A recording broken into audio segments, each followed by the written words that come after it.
Um, I done brought him back out for this show.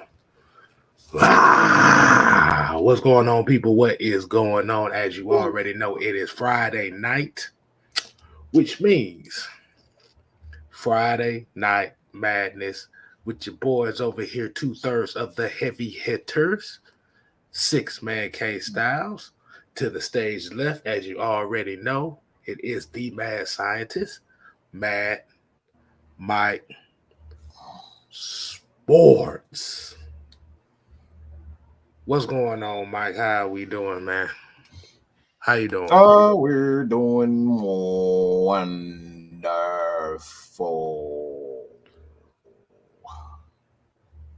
Don't know why I did that. Wonderful. Uh, Yeah, it's Friday. We already know how Friday Mhm. goes, man. It is what it is. So you might get a little something, you might don't. But I got some. Which I means got something on my mind though. you got something on your mind. But before we get that out the way, let's go ahead. We got to hit them with that Real. roll call. Yes, sir. And today's roll call, which is sponsored by High Quality H2O. If y'all want to know what I'm drinking out of, it's a Brita water filter. So if you don't want to be buying a whole bunch of cases of water bottles, get you a water bottle filter. Free plug. Ready for the check later. And today's roll call is gonna go to Joseph Thornton. There's one of my main mans here, Joseph Thornton. We got Marvin Johnson. We got Jerry Bowie. We got Truman Cobbledick. That's a very interesting ass name. Noah Tyndale, that's our homie right there. Y'all definitely make sure y'all show him some love. We got Bubba Gump. We got Isaac Crimes. We got Pat Norris. YMOF Jamal. We got Ramiro Ledesma. Here's my. ATL Lee. I bit my tongue when I tried to say that, so that's why it came out like that.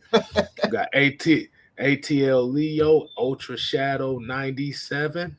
We got JJ Bliss 818, and the last one will be Dirty Bird TY. We ain't hit your names up. We definitely appreciate you joining in with us. We want to go ahead and get this thing out the wizard. So we're gonna start this off right. Mike, what's on your mind, man? What's on your mind? What you want to get out? Hmm.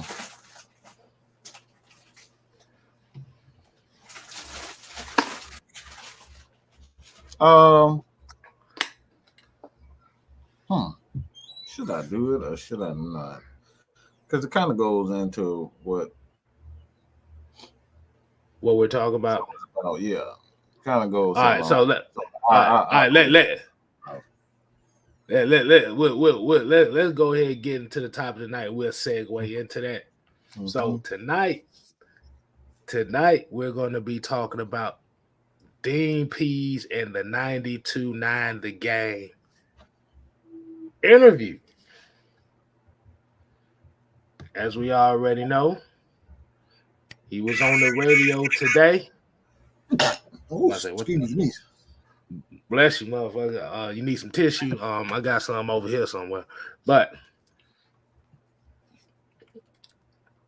he had a quote that was very, very interesting to me. He said, I want to have a great defense. I'm just paraphrasing it, but he said, Mm-hmm. I want to have a great defense, not an okay defense. Mm-hmm.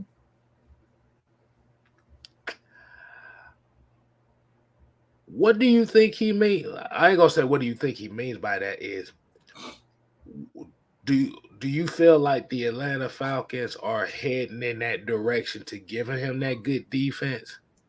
And do you feel do you feel like that they're going to give him that wish with this draft and get him some of those pieces to start building that defense and building that culture or new era of Falcon football?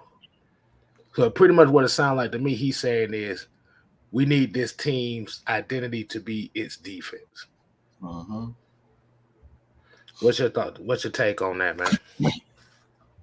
Well, I believe so.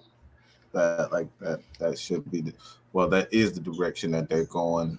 Especially when you look at the you know the way that the off season has gone for the most part. And Devontae um, had a quote. Don't know exactly how it goes, but pay attention to what they aren't doing, what they're not doing um, in the off season. What they're doing is they're putting almost every asset um, on the offensive side of the ball. We've signed a ton of running backs, beginning with bringing back Caleb Huntley. He was one of like the first ones that they brought back as towards the end of the season. They brought him back. They brought back Quadri Olison. They kept Mike Davis.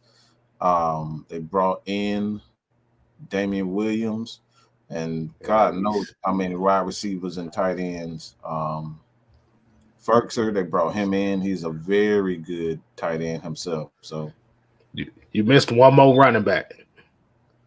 Flash. Oh, savior of the universe. Right. So they're doing a lot of things. I mean, offensive line. They signed a couple of offensive linemen that weren't with the Falcons. So they're doing a lot of things on the offensive side of the ball, and they're not really doing a lot with the defense outside of Rashawn. They have not brought back Mike Pennell, but they brought back Anthony Rush. And just like I said, they're not doing a lot on the defensive side of the ball as of now. And then fast forward to what you stated, he wants to be great on the side of the ball. And if you have not had the opportunity to check out the interview, he went in to say it's like the only reason why we really haven't done what we want to do is because of the salary cap issues. That's really it.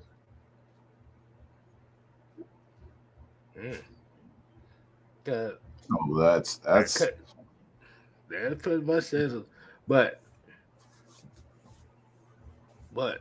Mike, what is that obvious thing that you think they're going to do? Because by the way that I seen how they drafted last year, they made a concentrated effort on that secondary last year. That's another thing that they did that we are not paying a lot of attention to.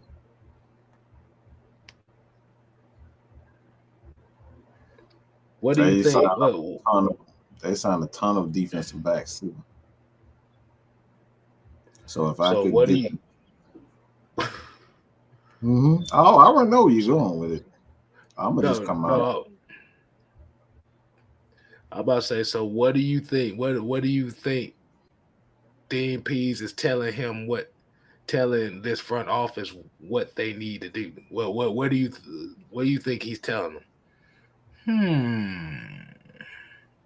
As strokingly the beard as to thinking what he's talking about. Should I do it? Should I just come out and do it, man? I mean,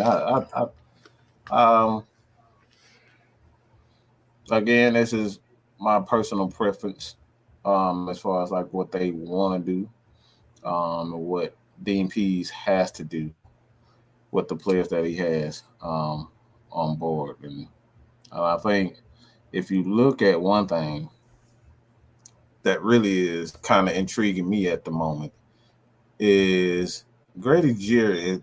He's been extremely quiet. He's been quiet. His agent has been quiet. The Falcons have been quiet.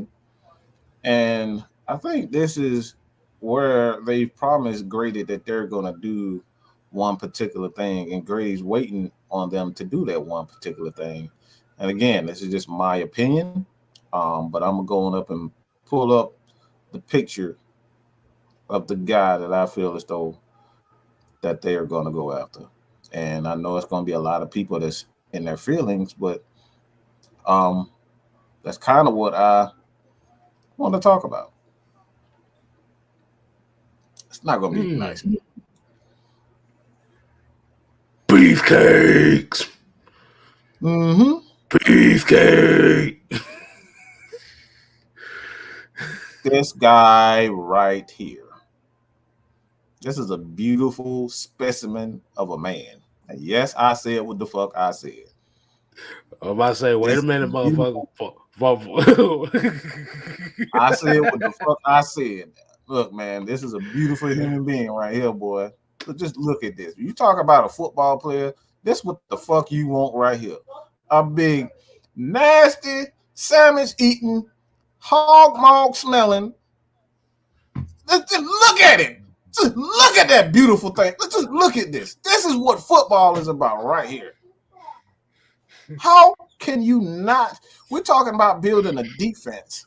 This is where it all begins. And if I just came into something right now that I want to kind of veer off just a little bit. And it's something that you actually said. And I just give me a second because I want to bring this guy's image up also. Because I think you're gonna like this too. I really believe you're going. Well, I know you're gonna like this.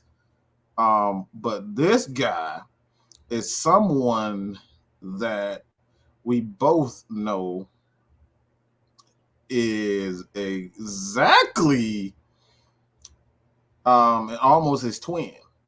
Okay, it's almost his twin, and you guys can thank K Styles for this. But this guy is his twin. As soon as you guys see this guy, a lot of old school players, a lot of old school fans of this guy is going to say, "All right, yeah." Oh, wait a minute. Are you about to put up who I think you about to put up? Mm-hmm. Who is this? K Styles. That is Big John Henderson. Mm-hmm. Yep. This guy, John Henderson, was the reason why the Jaguars defense was able to do so much. And he was one of those guys that you had to give him time off a play or two. But the impact that he had on that team is legendary. And quite frankly, I don't understand why he's not a Hall of Famer. Because his impact on the game and the team is legendary itself. They had a great defense for a long period of time. And again, he was the main reason why that defense and that team was built the way that they was built. He allowed them a certain identity. And this is the exact same way that I feel this guy can be for the Atlanta Falcons. Now, I know there's a lot of skeptics out here, which is the reason why I want to get into this. We had a conversation about a certain guy. I'm not going to bring his picture up because, quite frankly, I don't think we need it. I think Falcons fans already know this guy. But I hear this is the same. This is the thing that really pisses me off when I hear these two words: 2 downs. 2 downs. Let me see. 2 downs. That's it. Let's see, 1, 2. 2. Why does that piss you 2 off? Why? downs. Why? Why? Why? Why did that piss you? Why did that piss you off? Because this is the exact same thing that Julio Jones was. We praise Julio Jones for being a 2-down player. Let's keep it 100. Julio didn't play every all 3 downs. Oh, you thought? Oh, we forgot about that, didn't we? Oh, Falcons, you forgot about Julio Jones playing 2 downs. Why is it okay for a wide receiver to play 2 downs? Why is it okay for your favorite running back to play 2 downs? 2. And still put up big numbers. But you look at big Jordan Davis and say, oh, that's not good enough. He's only a 2-down player. And he can't have an impact on the game. Hypocrisy at its finest. How quickly people forget. Everybody always clowned or made, like you had very few people that really clown Julio Jones for being a 2-down player. Why is he always coming out? But guess what? Julio always put up 1,300 yards. He did that like clockwork. He will catch a big pass or catch a 20, a slant, get the first down and hit straight to the sideline. Why is it okay for Julio Jones, a wide receiver, mind you, to be a 2-down player, but it's not okay for Jordan Davis? In the NFL, there's only so many players that actually plays every down. Some of your best players in the NFL, in particular, the defensive linemen, they don't play every down. Right. Von Miller doesn't play every down. He didn't. He had breaks.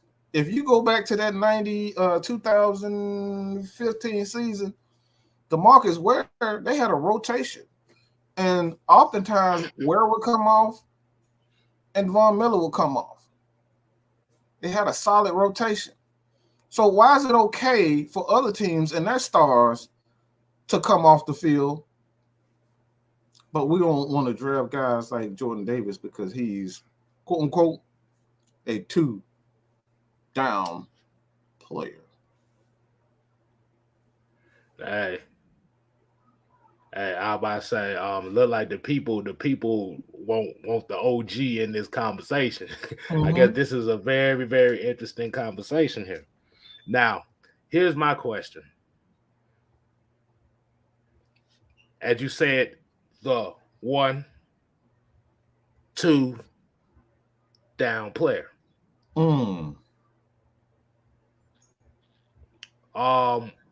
What defense do we play here in Atlanta? 3, 4. What are most of the starting nose tackles in a 3-4? 1, 2 down players. Right. Y'all remember Grady Jackson was a 1-2 down player.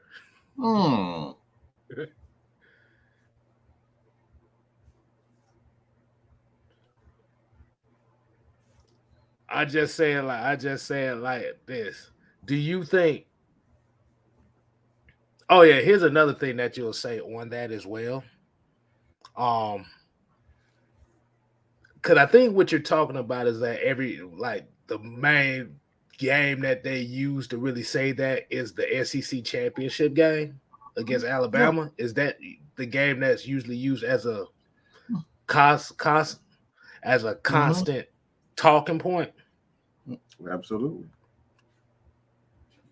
But if I remember correctly, there was 2 more games that came after that. You sure about that? It was 2 more games. It was 2 more games. It was 2 more games. It was 2 games. It was 2 games after that. Interesting that you say that. Interesting that you say that. Right.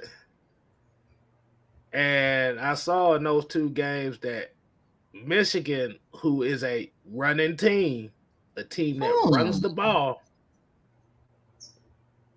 couldn't run the ball at all. The whole game. I saw Alabama try that shit again. They couldn't run the ball. Say. Oh, you don't say. Now, and here's a comment right here that I want to highlight here. Hey, I'm about to say, go ahead and send the link to the OG. Let him get a part of this conversation here. But while he's doing that, I'm gonna read a few of y'all comments. But I like this comment. Nicholas Harvey said there are a lot of 2-down players in the NFL. Yes. They call us pass rush specialists.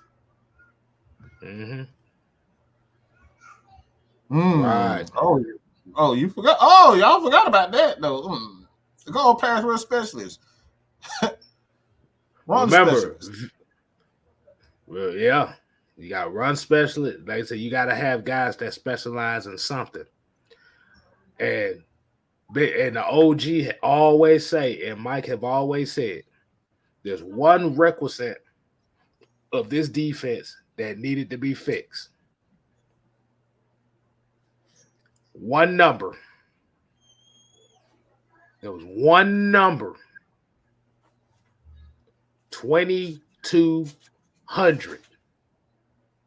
That's the key word. Can anybody that's watched this show see what 2,200 means?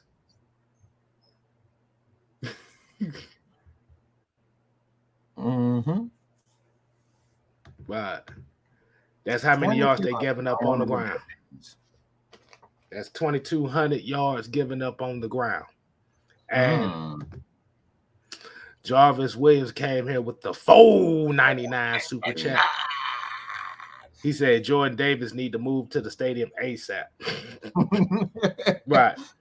But the reason why we also talk about that is because I actually have a couple things that y'all might need to read here. I wish I knew how to zoom this thing in right, but unfortunately we can't. And this is Dean Pees. These were kind of like quotes from Dean Pees. Wait a minute, that's the wrong. I'm gonna start with this one. This is the one that started off. And this was sent by our group. Shouts out to Devontae and Rashad for this one. If y'all don't know, the Unholy Alliance is a unit of about 13 motherfuckers. Oh yes. So yeah, we in this thing for real. But if y'all can read that closely, he said mentions it being disappointing how they made Hurts look so great in their first game last year. That was a talking point.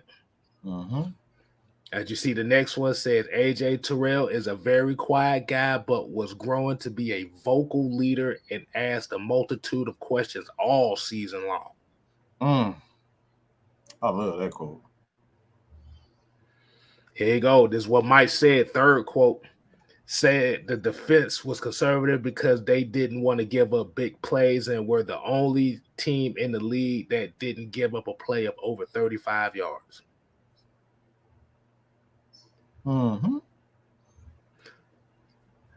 Here's another one. Further noted that they gave up too many yards because they couldn't be aggressive in coverage and hold teams down.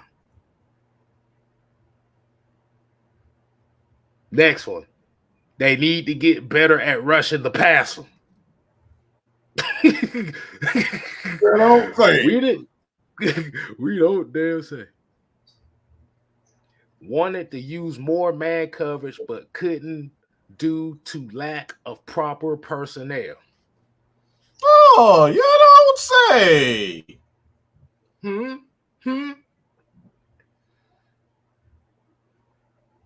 Says he's been vocal about what he liked in the draft. The OC wants offensive guys, obviously, and it is on Terry Fontenot and the guys to make the right choices.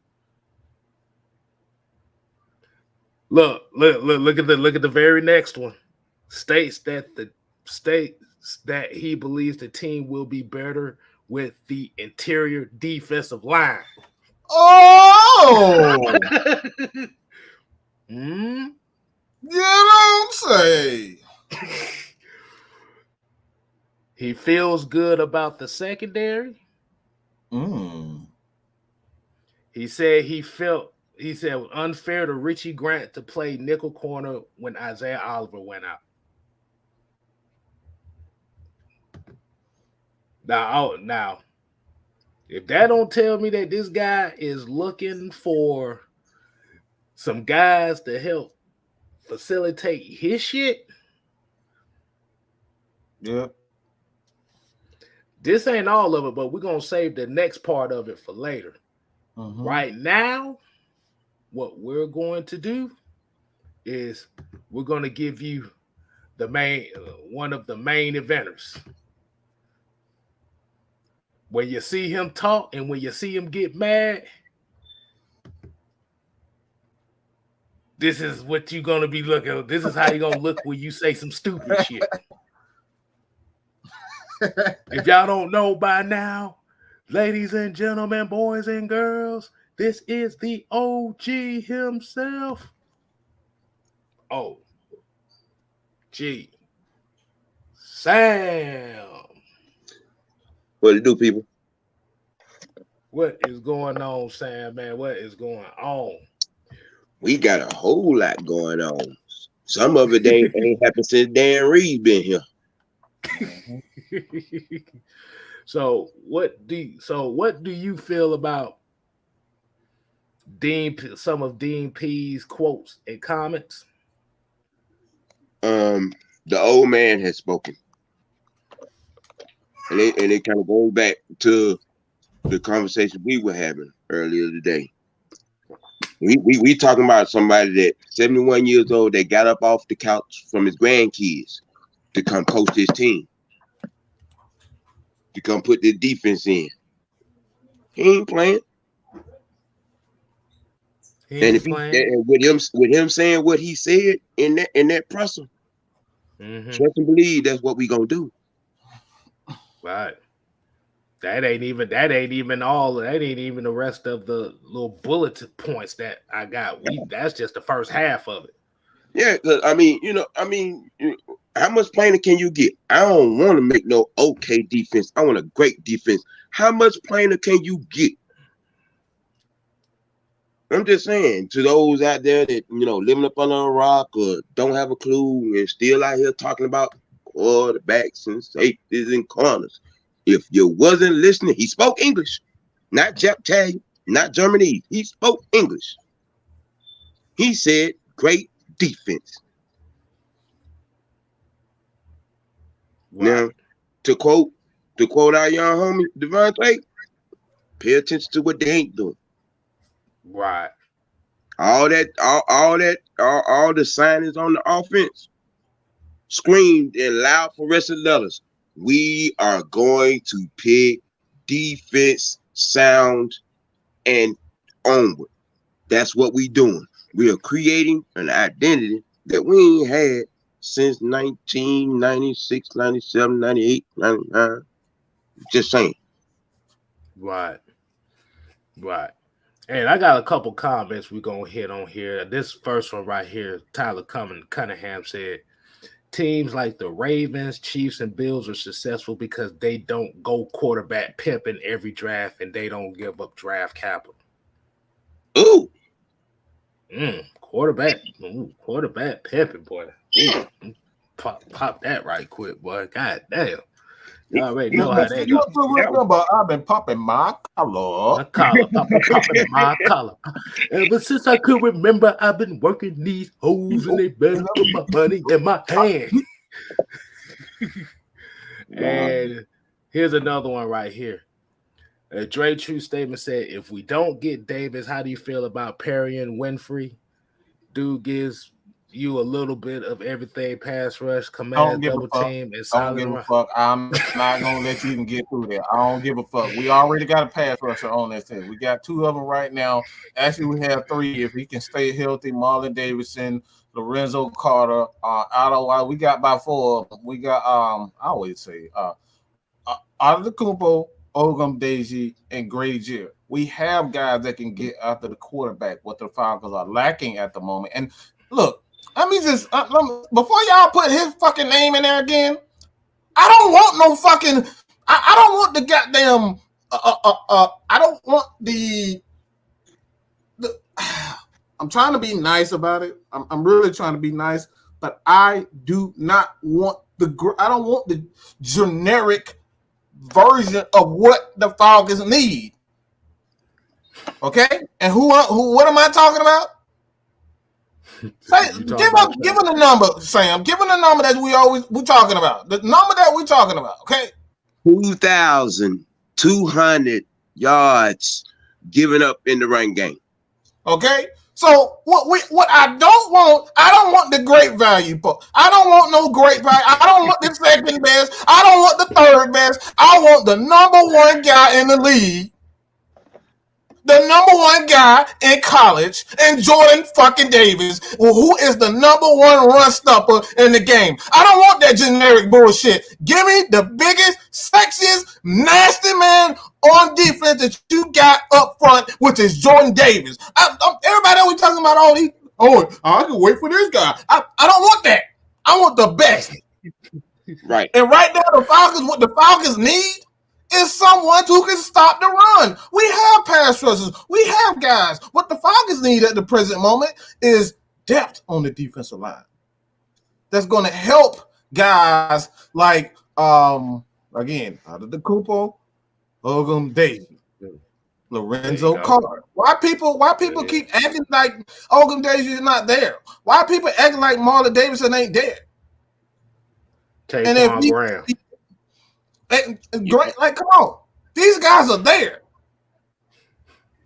So again, excuse me, Sam, but again, I don't want no fucking generic version of what Jordan Davis is. I want the real thing. What the rapper say? Take that fake shit off. I don't want that bullshit. I want that fucking Gucci Man shit, the early Gucci Man ice. I don't want that bullshit. I want that Jesus shit. Okay, I want that Jesus shit, that early Jesus shit. I don't want that early Gucci shit, that little bit of ass chain. I want the big shit. I want big snow, motherfucker. Okay, I want big snow. Give me big snow. We don't want no cubic zirconia. I don't want that cubic zirconia. Hell no. He said he want them diamonds cut. He want to see you cut it with the draws on. Stop cut it with the draws. So look. Everybody keep trying to give us, we can wait to get. No, I don't want that bullshit. I want the real thing. Period. And if y'all try to get that bullshit ass ring to y'all girlfriend, y'all won't have a fucking girlfriend no more. So stop the bullshit. Ass shit. I want the real thing. I'm done. Wait, what you say? Your girlfriend is gonna be the lotion in your 10 fingers? Bruh, I'm just saying. Hey, look, I think a lot of people have a myth-like conception of Marlon Davidson. People forget that he caught COVID twice, and that's a lot to come back from. Your body takes a beating of no other kind. Okay. And it took a lot out of him. I think you people have to understand. You got to let him get back to his playing weight. And get back into the condition he was when he first got here, for us to see see him like he was at Auburn. Again, stop getting in y'all damn feelings. I said everybody. It ain't all about you. I've been seeing everybody say the same thing. We can get Travis Jones if we can. Look, I don't want second and third best. How hard can that be?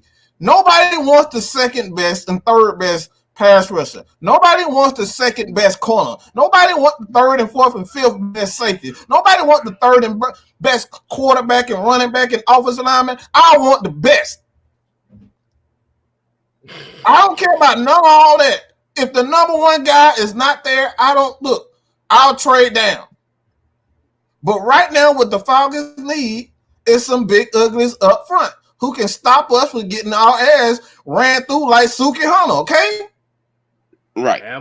Well, at least we wasn't the slut walk defense last season. We was just it wasn't even bend over. It was just it was bend over. We couldn't stop my 90-year-old grandma from running across the 50-yard line, man. Just stop. Just stop. You could drive SUVs through our line. Oh, they damn sure did. They said asinine for people out here having quarterback conversation, safety conversation, defensive back conversation. We gave up over 2,000 yards on the fucking ground. And nobody cares. We want the best pass rusher. Of course we want a pass rusher, but we still got a glaring hole. There's a glaring hole, which is rushing. We gave up O.J. Simpson numbers. Just think about that. We're talking about Juice. He was one of the first guys, if not the first guy to rush for 2,000. Oh, y'all don't know the history. Y'all don't know they don't know the history. That's my bad. I just before we get to what I just realized something. Let me get this 99 super chat. 99. Adrian Tyler said, I was going to ask if Thibodeau or Walker slipped to Atlanta with Jordan Davis on the board, would you consider it? But looks like Mike has spoken. But let me tell you something. Have y'all really paid attention to the schedule this year? All the teams on the schedule this year has one thing. A lot of them have one thing in common. They can run the ball. Ooh, you don't say. I mean, you're going to be playing against Deshaun Watson, Justin Fields, Lamar Jackson. You got a lot of running back. Hold on, let me pull this schedule up so I can let y'all see this right quick. Let me see something. Well, some of y'all well, that's what y'all be with it. My mind.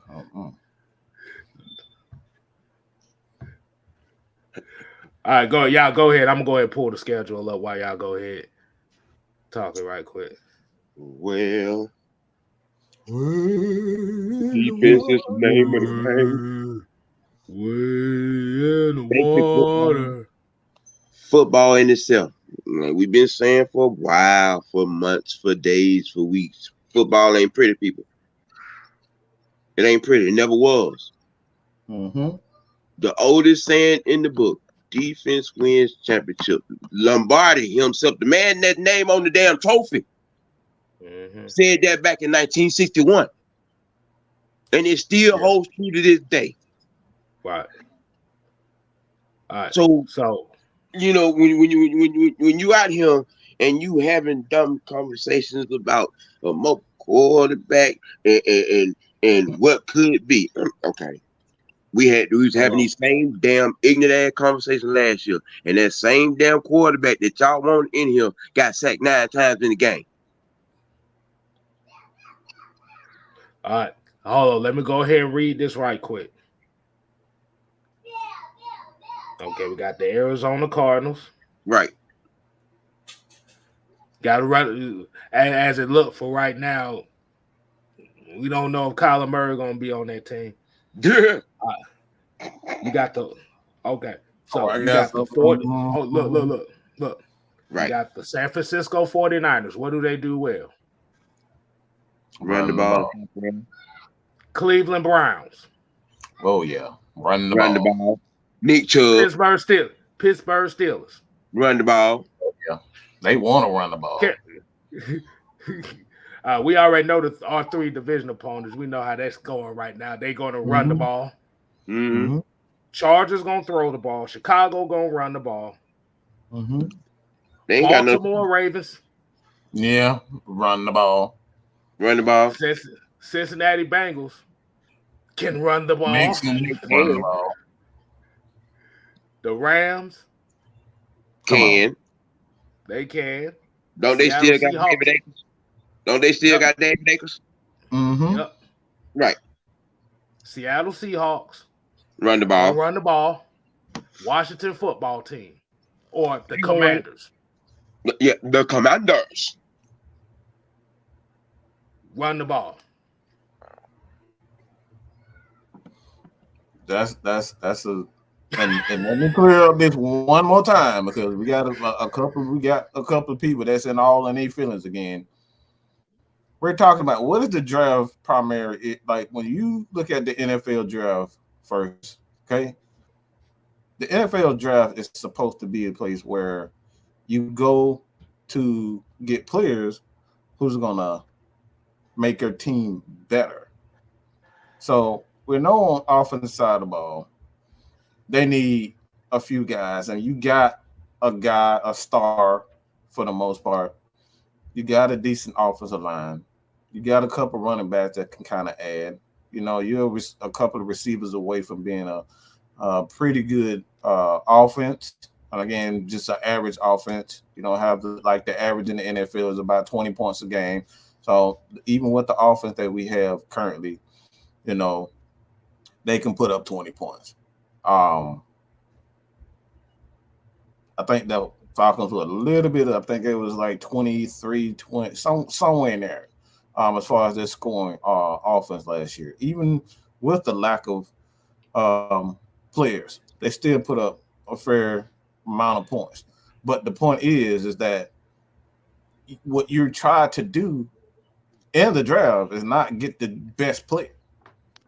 Because just because he's the best player in the draft doesn't necessarily mean he's going to add.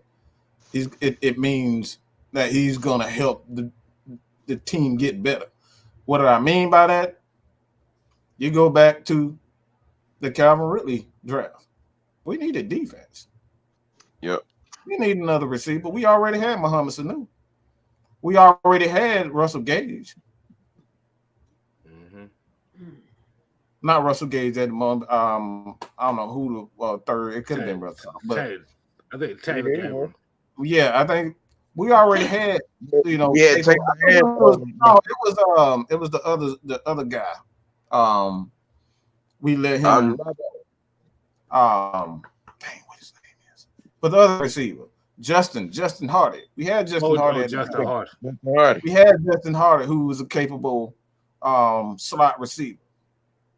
So we had receivers there. We didn't need him. Falcons needed to improve the defense, but they went offensively and got another prissy star. So the Falcons right now, if you look at the offense, yeah, we could use another receiver, but Kyle Pitts is a unicorn. You can line him up anywhere. He's going to do his damn thing. So what the Falcons need at the present moment is guys who are going to run the ball and a quarterback who's just going to do his job.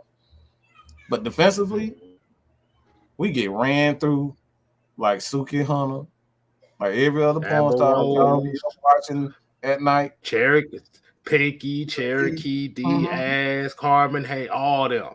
All of them. We get ran through like all of them. Let legs cop way back. Way back. So everybody get a turn. Everybody get a turn with the Falcons. Everybody get a turn with the Falcons. You feel me? So in order to fix this defense, in order to get the best out of the team, Falcons got to get the best. Right now, yeah, we need pass rushers. Like we wouldn't mind having another pass rusher, but for the most part, do we really know who the best pass rusher in this draft is? There's no clear pass rush.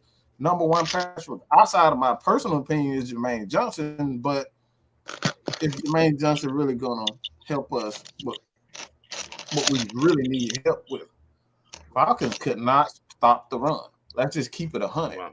It didn't matter who. One of the main reasons why Jalen Hurts looked so good is because they were running the ball so well in that game. We couldn't stop the run. Nope, couldn't stop it at all. We could not stop the run. The common theme of last season was stopping the run. We had two linebackers with over 130 tackles. This man had 200 by himself. On the flip side of that, we had 4 opposing running backs to have career days against this defense. I mean, come on now. It was like everybody was like teams were lining up fighting each other to play us because they could run at will. I like this comment right now. My bad if you had something, but I like this comment. He said, "Get cute draft picks, get cute losses." Right. And if you get cute draft picks and get cute losses, the players take the E out that motherfucker and get your ass cut. Right. Yep. But let me show the second part of these quotes that I got from here too. Let me go ahead and put these up right quick. Go ahead and get that comment out the way. Let's see.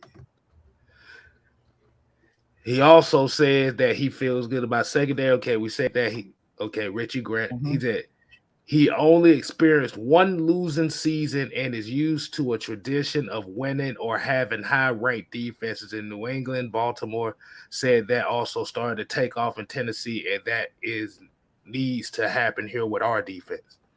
He wants players to come into the building and expect the defense to be tough,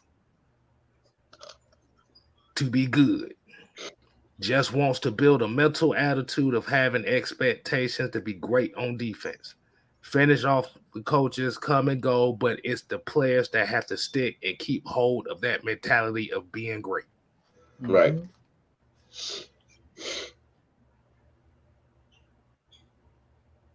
That's it. So if y'all asking what that means, did the dude look like he got much? Did the dude look like he wants an okay defense? Come on, man.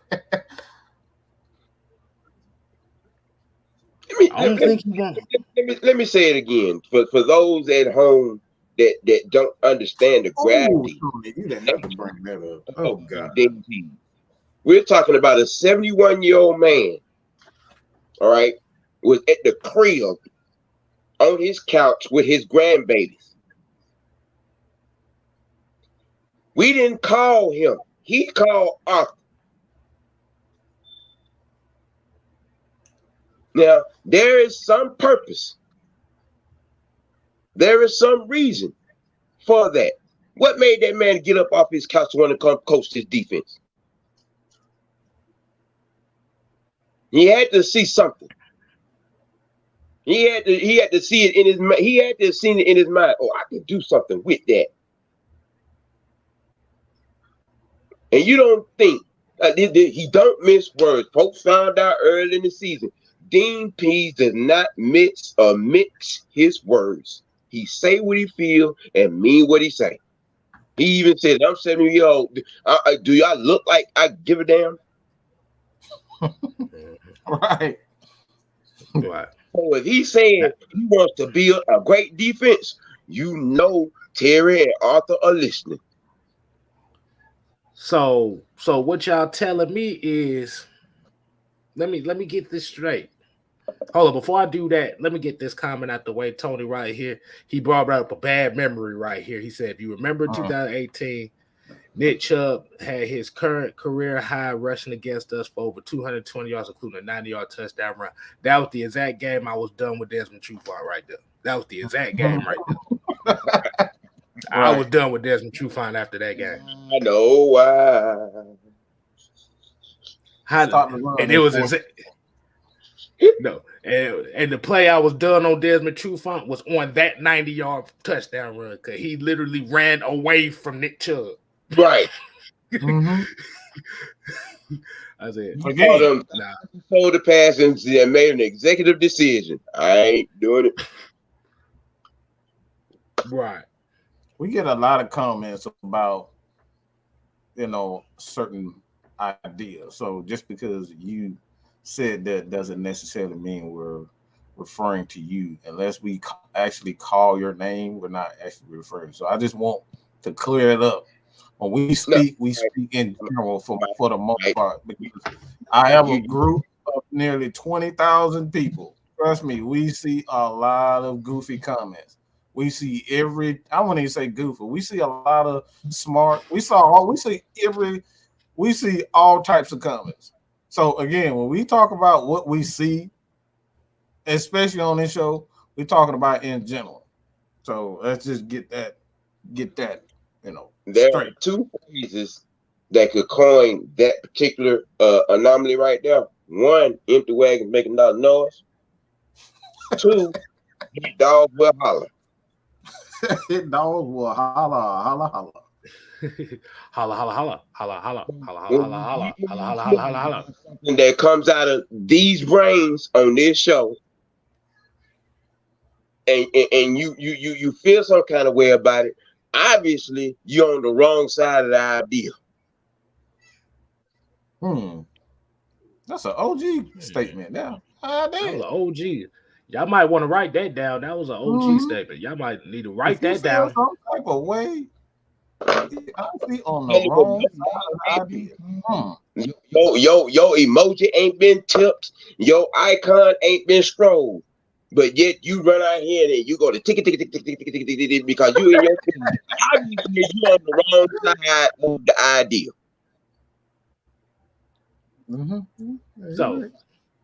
So let me ask y'all a question.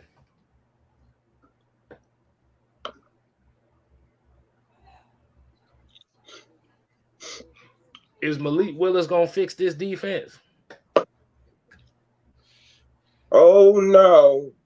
Hell no. Is Garrett Wilson gonna fix this defense?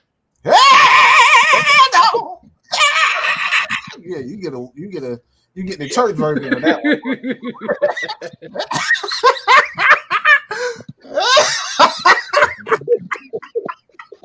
Hell no. That shit. Hell no, boy. Get that pat on the bell. Hell no on that one, boy. I was about to say, boy, I almost passed the collection plate on that boy. It was altar call here, boy. That shit came with them patty. Hey, look, them shit came with them patty pies. That's what happened.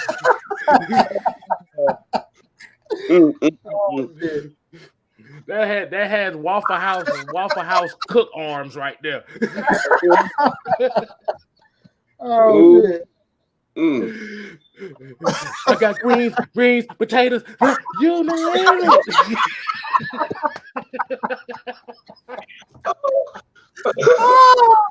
Oh my god. That was a Tyler Perry holler right there. Apparently, we feel the same way about that particular cat.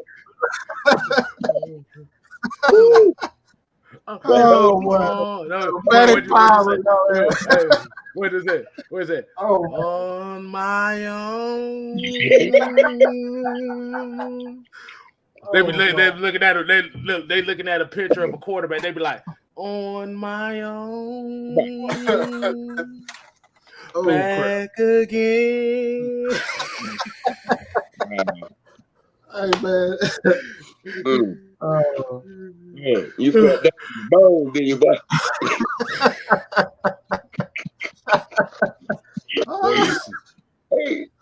That boy sung that shit. That shit just fumigated through his soul, through his feet, through his. He sounded like the pastor of the meeting sermon there, boy. Is it?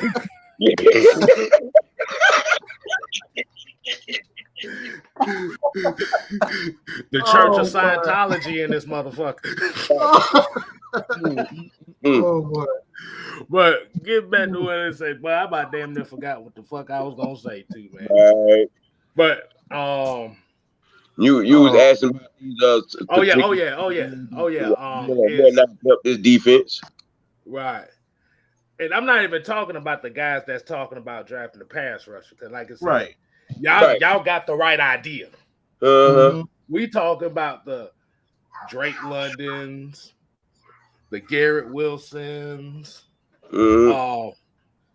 We talking about the Chris Olaves and like, nah, but it ain't gonna work. But I mean, and can I just justify a little bit of something? Okay, I go ahead. understand. Don't get it wrong, people. We understand the quarterback talk, but damn, at least talk about a quarterback that is pro ready. Y'all calling all these names, and I ain't heard damn person say Matt Carroll, who has played against pro ready defenses in the SEC.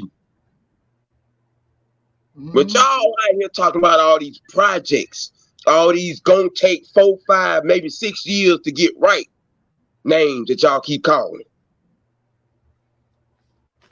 If you're gonna be talking about a quarterback, talk about one that's pro ready. It got to make sense, people. It just can't be a idea. You can't just throw it out there against the wall and hope it's gonna stick. So y'all brought that point up right there. There was an article that we saw today that kind of opened up some eyes, and we're going to open up the call lines to get y'all opinions on this, but we want to get y'all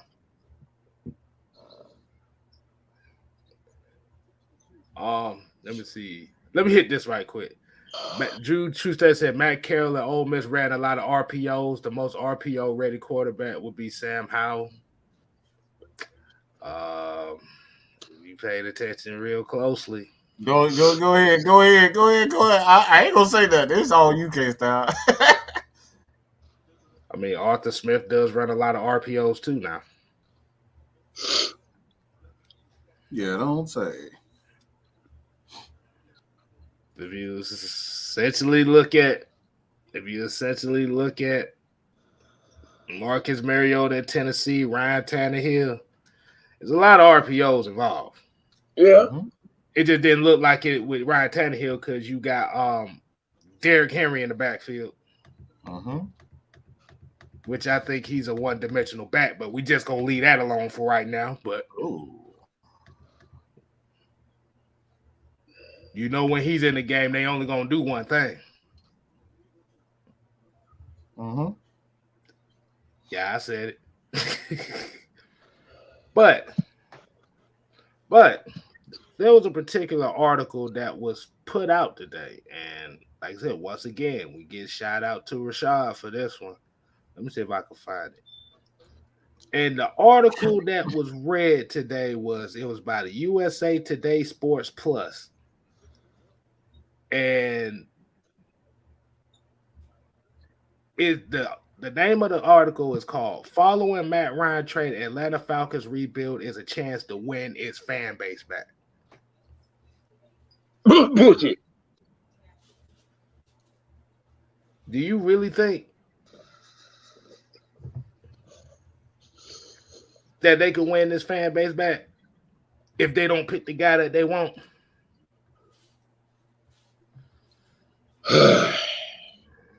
The uncomfortable conversation. Now, they don't want none because they don't want to hear my answer. Now, this was a quote.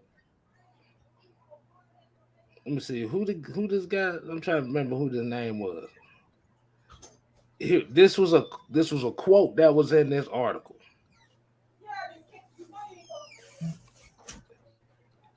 It said, "It's been a rough road. Atlanta is a city that thrives off excitement and star power. Just look at the successes of the Atlanta Braves, the Atlanta United, and Georgia Bulldogs."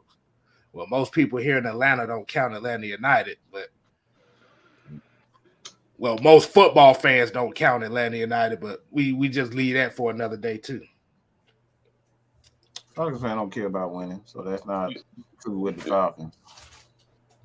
Okay, I want you to okay. Here's the quote that I wanted to say.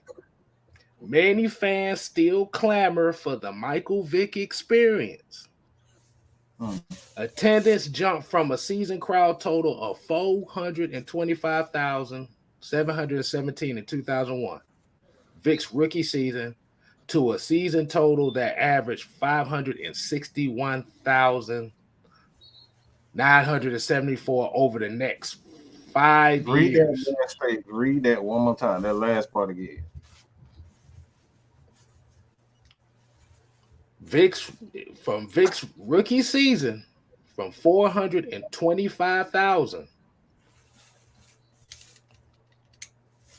to averaging almost 560,000 the next 5 seasons.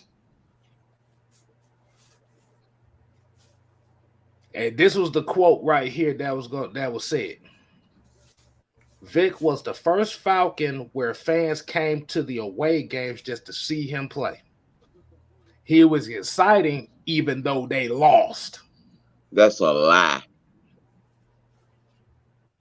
This is probably a good part of the reason why a certain portion of the fan base turned on Matt Ryan.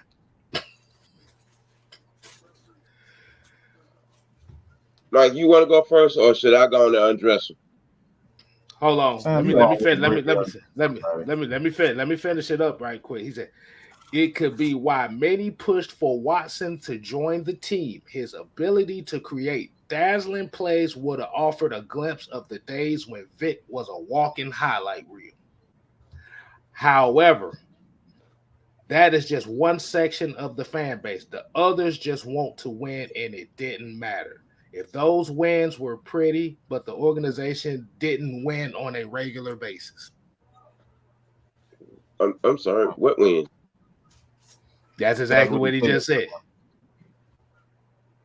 That's what he said. What wins?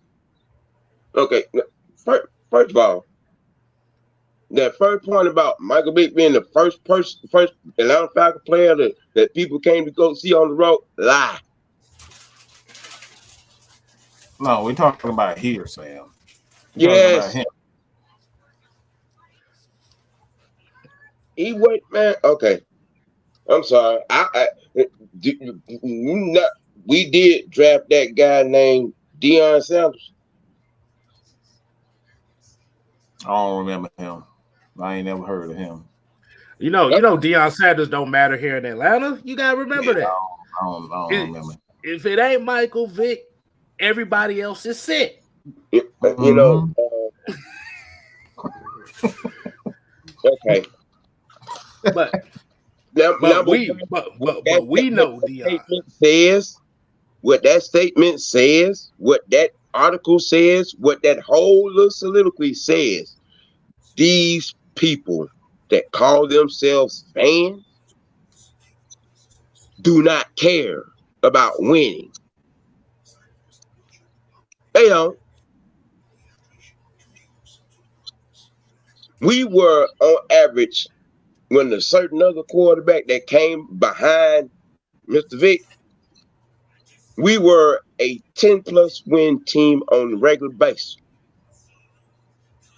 We actually made playoff runs with this other guy of a different color. All right. We actually went to a Super Bowl.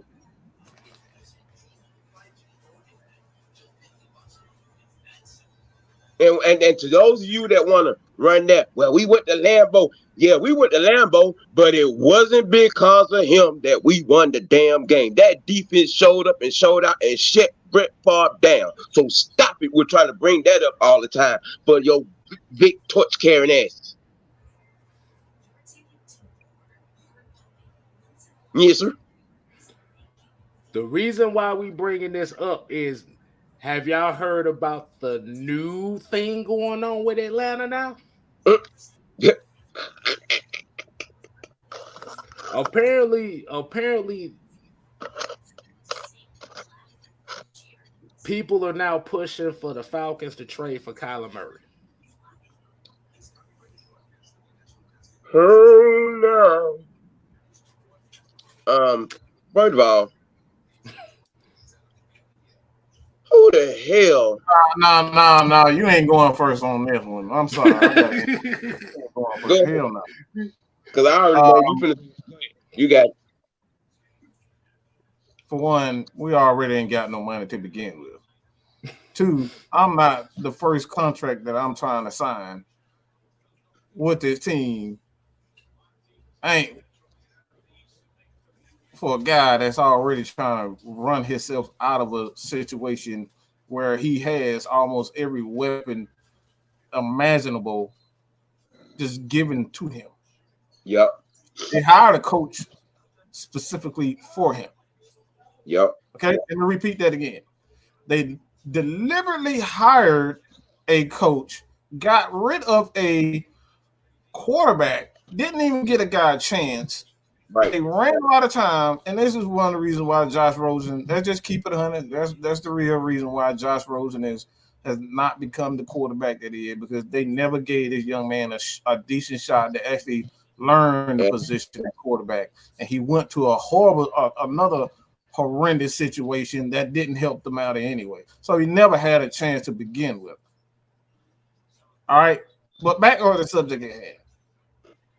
Kyler Murray had everything handed to him. They gave him receivers. God knows how many receivers. God knows how many offensive linemen. God knows how many offensive running backs.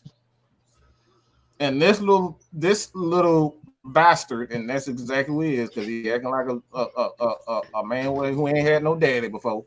He ain't had no parents. He acting like a spoiled ass brat, crying because he want $50 million.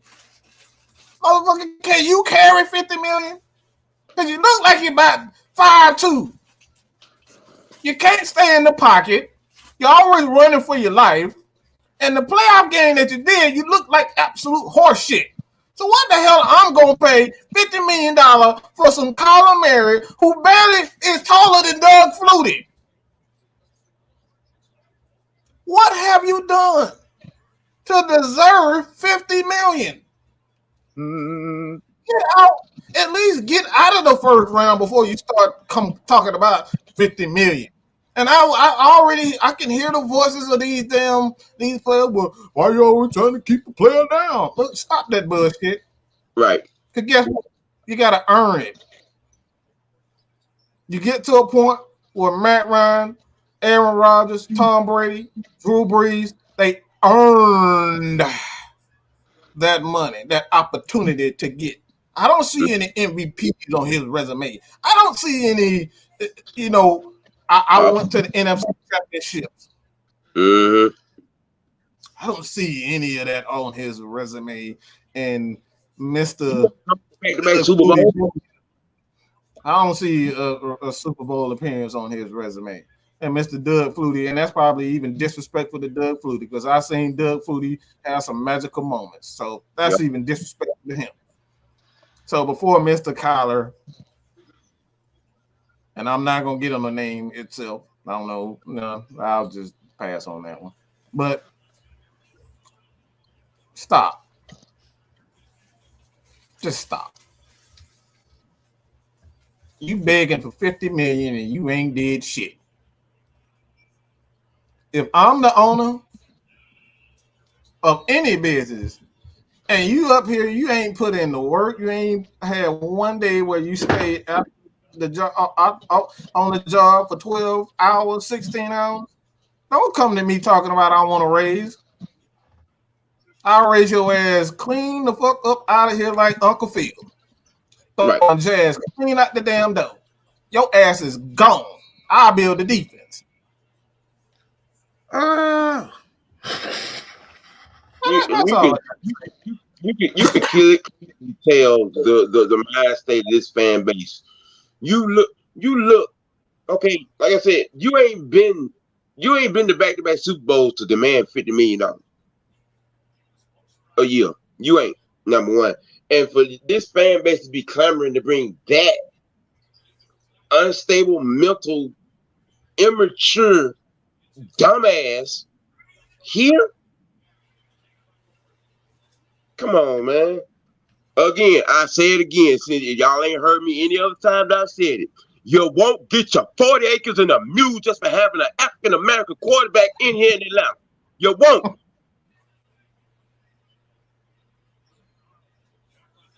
And you don't like it, so be it. But that's the situation that y'all create here with all this asinine foolishness that y'all try to get these quarterbacks that ain't worth the Buffalo nickel. Dang. You just made a wild card game. You out here talking about I want $50 million. Fool.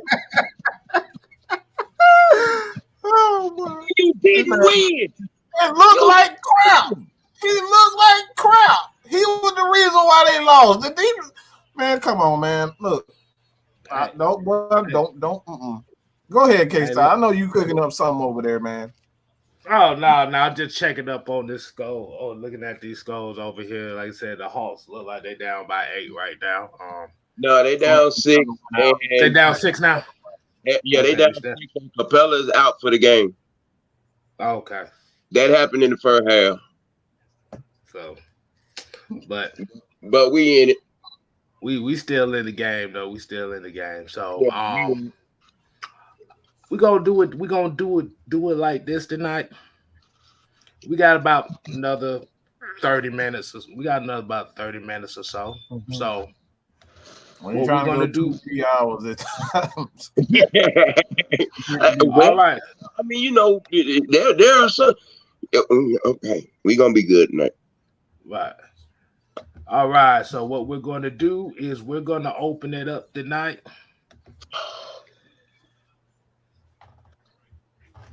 But the thing is, everybody's gonna have about 5 minutes to get your point across if it's a whole bunch of people. Mm-hmm. Because we not finna do this 3-hour thing. Not right now. No. So we're gonna open it up. See who all gonna give your thoughts on the Dean Pees or whatever you got on your mind. If you ain't, hold on, wait a minute. Oh man, we're gonna get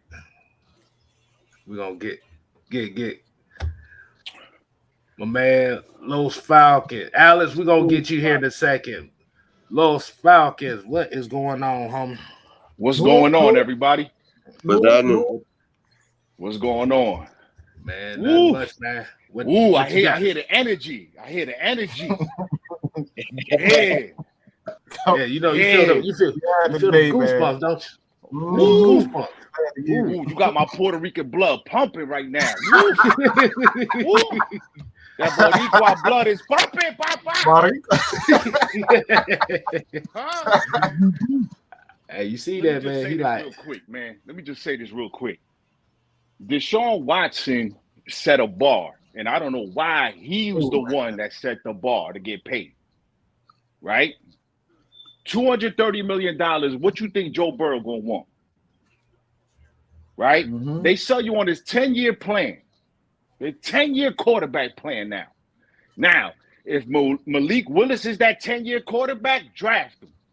If you think he's the guy that's going to get us over that bridge, fine. I'm all right with that. But the OG said it right there. My man said it.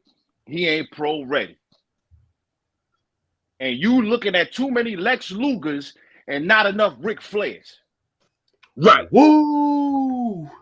You thinking that you going to get the total package, but it's a difference between having Flair and being Ric Flair. Right. You see what I'm saying? And Terry Fontenot, all you got to do, bro, if you watching this retape, this relive, whatever it is, win the draft, period. Just win it. Start there first. Start by winning that draft, winning that war room. All right?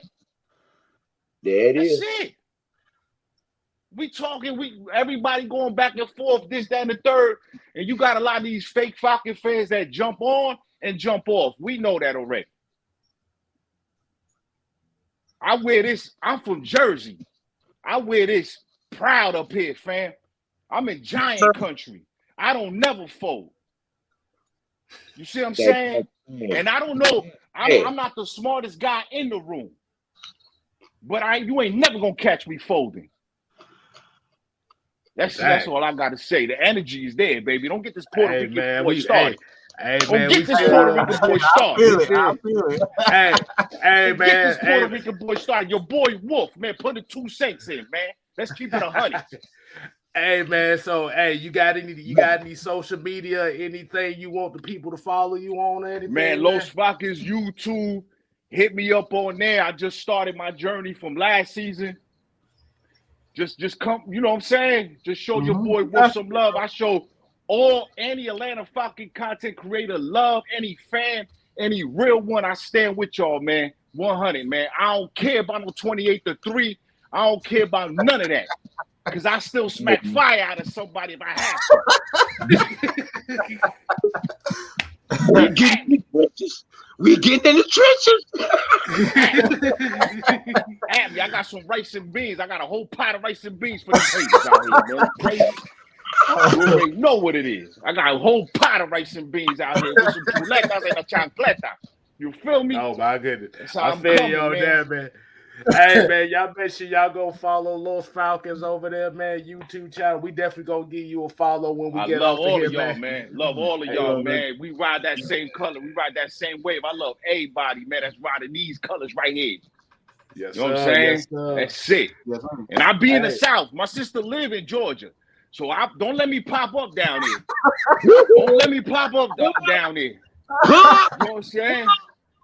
Don't let me pop up down there. Hey, man, we love the energy, man. So we're going to definitely go ahead and give you a subscribe over there, man. Let's go ahead and get a couple man. more Thank you. Appreciate y'all, man. Thank you so much. Salute, man.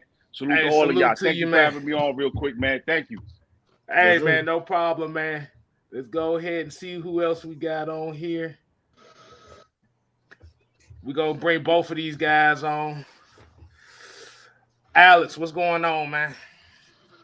What's going on? What's going on? Hey, man, that man got everybody pumping over here, boy. What's good with you? You know, I'm doing good. I'm doing good. I mean, yeah, basically, I like the vision that Dean Pees has, you know, and I'm just hoping for the best in the draft. That's pretty much it. Right. Okay. So you feel like they not finna let him not get his thing. Yeah, I mean, this is a draft where quite frankly, you know, it's the moving point. It's the moving point. You know, we gotta really nail this draft to like really solidify what we're gonna do in the future. You know, like it's gonna show what we're gonna do for the future. You know, it's the foundation. Definitely.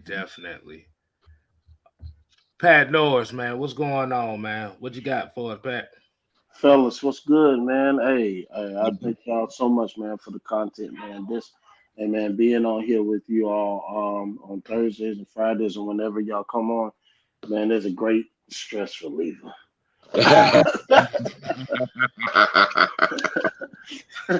I'm serious.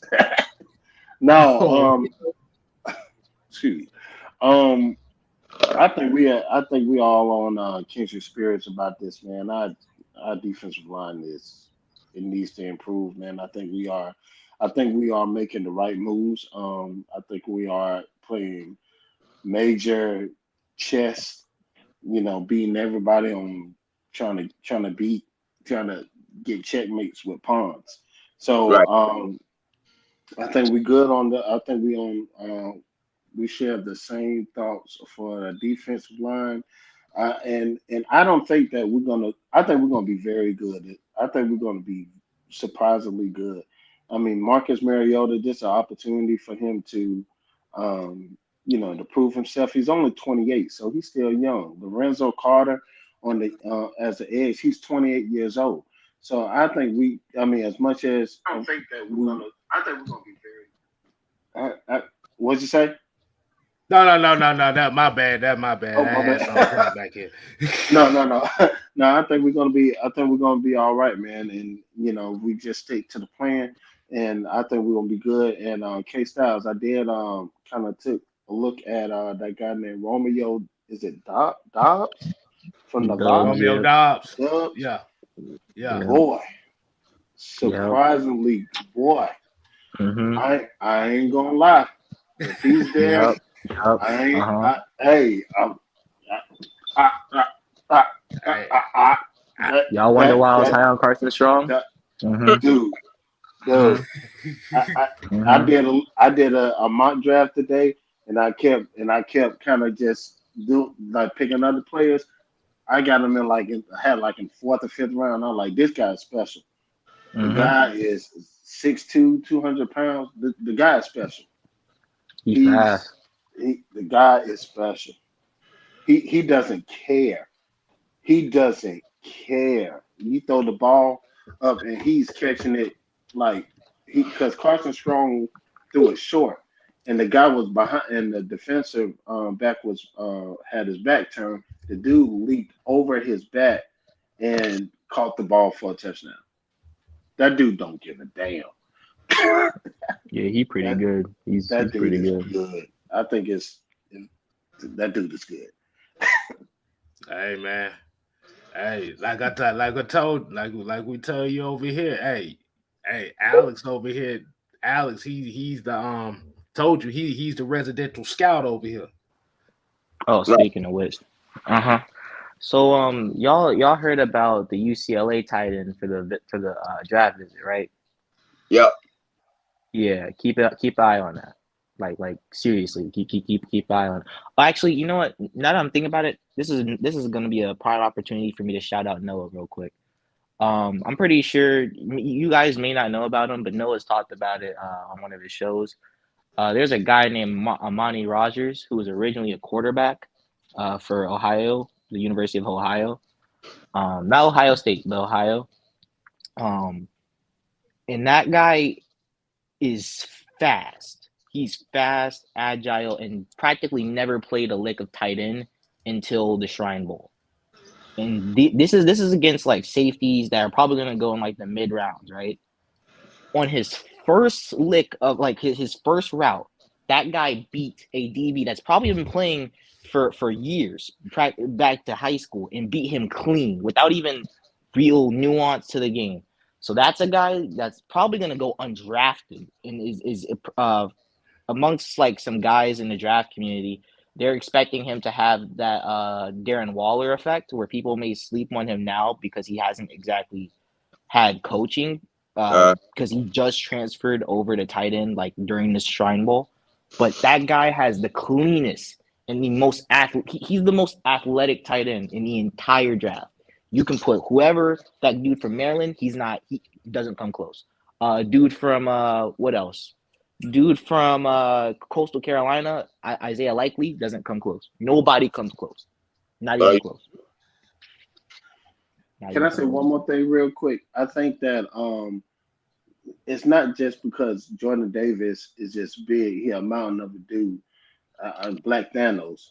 The thing about the thing about Dan Pees defense is everybody when he was with the Ravens, everybody talked about Ray Lewis and Shrugs and what's the safety they had? Eric. Ed Reed. But nobody, people forget about they had somebody in the middle named Saragusa. Only nada. Sam Adams. Sam Adams. And Yep. and they were run big old run stoppers. And this team made me feel like it was a movie called Wildcats with Goldie Hawn and Wesley Snipes, how they were just bad. Then all of a sudden they just started getting whooping people ass and winning championship. So I'm excited about this season. I really am to prove a whole bunch of folk wrong. Mm-hmm. Yeah, it's likely that we're gonna. I think it's likely that we're gonna get him. I'm not trying to like raise our hopes or anything, but I think it's likely. As you said, Dean Pees is really a guy who likes to have his run stuffers, and he tried to implement that in the middle of the season. Like he got Anthony. He was like, I'm not gonna go through this season with Tyler Davidson as my starting nose tackle. That's not gonna happen. So he brought along three nose tackles to try and fill the job. So I think that it's likely that we're gonna go Jordan Davis. Say that last part again, Alex. Say that last part again. What you just said. What, Tyler Davidson? Yeah, you said. Yeah. You said. Yeah. He's not going to go through the season trying to use three guys to do one job. Mm-hmm. Yes. And they all and sometimes they even played together to try to maximize their talents. And quite frankly, it's not a secret. Anybody with I don't want to say anyone with eyeballs because that's kind of insulting, but anyone who knows the game of football knows that you can't go into a full season with I don't know, Tyler Davidson and what's his name? What's his name? Tristan Hill from the Cowboys as your nose tackles. You can't do that. You can't do that. So you got to have some big guys. And I think that with Jordan Davis' statement, with how Dean Pees likes to operate, the fact that he's from Atlanta, there's a lot of things that I believe is connecting towards Jordan Davis. So I mean, I'm not surprised if he gets selected. And yeah, that's pretty much it. Yeah, I want to say this again. I've been saying it all day. All these kids from Georgia have been going around and visiting all these NFL franchises. Has anybody other than me knows that Jordan Davis has not left the state of Georgia since his last NCAA snap? I think I've noticed that because yeah. Jermaine Johnson I think is taking visits. I'm just saying. That boy, has not left the state of Georgia for nothing, not to go see nobody for nothing. He been here. Let that sink in. I think that visit probably went as well as it could have. Because for Jordan Davis to say that he wants to stay home publicly, I don't think he would just say he wants to stay home knowing that something isn't gonna go right. I mean, I know that he's trying to like remain humble, but I think that Arthur Smith is probably in the works behind that, trying to like tell him to keep a low profile just in case anything else is going on. But yeah, I mean, like he feels a need, and I just want to say for anyone who's bringing counter arguments against Jordan Davis, that from my point, I'm not biased because I've said on this show multiple times that I wasn't even the first one to be the first one to like Jordan Davis. As a matter of fact, I still probably have certain guys in my personal preference that I like to draft, but Jordan Davis makes sense, makes a lot of sense, and fills a big need. So I'm not mad if we don't. Say that again. Say it again. Say. I'm just like I've been scouting Jordan Davis since the season, since the preseason. So I knew about Jordan Davis, but there was a lot of guys that I wanted to draft beforehand. However, Jordan Davis, like no one can argue the fact that having a nose tackle that's as good as him, like there are nose tackles that are good, but as good as him, where you can suck in double teams like it's nothing. Pause, of course. But just take double teams like it's just a casual Wednesday. And then on top of it, run really fast to make sure plays on the outside don't work. Like running plays on the outside don't work. So like, and just the idea of the possibility of Grady Jarrett teaching Jordan Davis some moves for the pass so he can play on passing downs is just frightening. But again, I like Jordan Davis. I haven't fell in love with Jordan Davis to like blind me from other picks, but I really see the appeal and I think it makes sense. So that's just where I'm at with it. Mike, can I ask you a question, man? Why won't they hire Chuck Smith? One, Chuck doesn't want to be a coach right now. That's for one. Previously, I'm assuming from the Falcons standpoint that he just didn't have a resume, but like Chuck just doesn't want to be a coach. He's clearly the master at pass rushing at this point. I don't think there's a better guy in the NFL, um, college and high school. But Chuck doesn't want to be a head coach. He doesn't want to be a coach. He loves what he's doing. He's making a good living, and he's responsible for the best pass rushers the game has seen right now. So Chuck doing fine.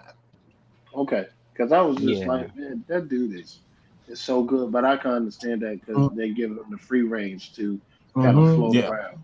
And one more quick, have y'all scouted Kentucky's? I can't remember their first name, but the last name is Pascal, and is it Yeah. Kennard or Oh, Kennard or Kennard? Yeah. Yeah. I've already looked at Kennard. I already looked at Kennard. Pascal too. Yeah, I know about him. Yeah. I They know good. about Pascal. They're pretty decent. I thought it was Pascal's not my favorite, but he's good. A lot of people have had good reviews about him, and I think he's okay. I have other guys that I like more, but he's good. You wouldn't. It's not a bad pick. Yeah. It's not a controversial pick either. Kennard, I think, is a tad bit rawer in my opinion, but he can suffice. So I personally. Ooh, I mean, first of all, mad props to Tony Wright because he's been talking about Christian Watson for the longest, and that man Christian Watson's built different. I'm gonna be honest. That 6'5", 4'3" is insane to me. Like I pray that man falls to the second because that would be a mistake. I told you, Plexico Burris. Shut up. I mean, 6'5", 4'3". 6'5", 4'3". Not to mention that this man was killing people in the Senior Bowl, like murdering people in the Senior Bowl. It's not even. I'm gonna stop before I actually have a panic attack because this guy's different. He's different. That man different. But Josh Pascal, if you're talking, he's like he. If you remember Justin Tuck, that's exactly who Josh Pascal is. Is Justin Tuck. Good comparison. Good, but undersized defense. Because they say he's like an outside linebacker / defensive tackle. He's a tweener. Yeah. So it's hard to kind of project him. Oh, my bad. Okay. Yeah. Doesn't mean he ain't bad. He's not bad. Oh yeah, he's good. He's got. But the thing is, he's got to be in the right system with the right players around him. Yeah. Okay. And personally, I still believe in Marlon Davidson. That's just me. Like I still want to see what's good with Marlon Davidson. He has flashes, and I'm not worried about. Well, I mean, I might be worried about his counters, but I'm not necessarily worried about his initial plan in terms of like attacking the offensive lineman because his Senior Bowl was like one of the most prettiest things I've ever seen in my life. But that's besides the point. But yeah, I'd be willing to still give him another shot, and because Grady's going to be getting double teams, and I feel like he'll still be able to capitalize off that in passing downs. And I think that Dean Pees is still using him in that mold. So I think he'll still try and get some pressures. So let me ask y'all this: would y'all take two wideouts in the second? Like if a Christian Watson and the guy from Nevada? Hell no, nope. Look. I want to get. I don't think drafting two. I want to put some ski masks on. I want to start taking people lunch. The hell with that prissy shit. Okay. I want to get a wide receiver, but I don't necessarily want to draft two because I think what we're missing is that Look, let me say something. Oh, we sure did. In every draft, you're gonna have a chase. You're gonna have a Calvary, you're gonna have a Julio, we're gonna have great wide receivers. Great wide receivers and skill players you can always replace. I say it all the time, you can replace numbers. It's not difficult to replace numbers at all. Okay. So I'm not worried about skill players. What I am concerned about being able to stop players. Oh yeah, in the first round, yeah, no one's talking about taking wide receiver in the first. I think taking two wide receivers is a question mark, but I think in like I don't, honestly it depends because like the drop off in wide receivers is quite clear to me. So like if you don't get Christian Watson or Jalen Tolbert, who's a more available option in the second or third, possibly even fourth. Actually, no, just second or third because he's not going to fall to the fourth. Then at that point, I probably wouldn't get a wide receiver because the type of wide receiver that we need are more guys that are X's, like guys that can play on the boundary and win with speed, win with release, and get open and catch balls. Pause, of course. So if we don't have that, then I don't really want to get another like small You just miniature gonna try to receiver. slide over that real like you gonna real good try to slide over that real quick. Yeah, he did. He did. Yeah, let's not dive into it. He been hanging I around us said too pause. much. I don't want to talk about it. I don't want to. He been hanging around us too much. All But right. yeah. Hold on, let me get that make you fumble. What's going on, homie? Yo, what up, Falcons family? What's up with you? What's up? All right. 2 more weeks now. 2 2 more weeks. I can't wait. What you got on the topic, or you got anything else on your mind you want to talk about? So I was thinking about that. What y'all guys think about trading down? And if you were to trade down, how far would you plan on going? Shit, not far. Not that damn Like, I'll would you trade out the top 10? Yeah, at all, because if you ain't giving me the house, the garage, your vacation home, your chillings, I'm just saying, I ain't moving. A team that I'd consider trading down with if we were not gonna get Jordan Davis would be the Chargers and have them give me Sebastian Joseph Day in order to compensate for that. But I don't. Like my my idea of trading down is gonna be a tad bit different from others because I don't know. Like I like a lot of players in this draft, but I do want to make sure that we are good in the run game. So like getting a defensive tackle and replacement would be ideal. Like the Jags with Fadukasi or the Chargers with what's his name? Sebastian Joseph Day, or like the Buffalo Bills with Tim Settle, which I know no one's gonna even they're not gonna ask a lot for Tim Settle because even though they signed him, he's not well known, and I don't think they pay a lot of money to him. So I gotta say something real quick. Again, maybe I'm just making a little bit too much sense, but when we talk about the draft, what we want to do is eliminate certain things. Okay, you want to eliminate and make your job easier in free agency. You want to make your job easier in the future. Why am I saying this? If you get a pass rusher, and you don't have another Jordan Davis, and that coming up in this draft, guess what? That hole is still there. We still have not stopped the run. So yeah, we've gotten pass rushers, but we still can't stop the run. So it becomes a process of elimination.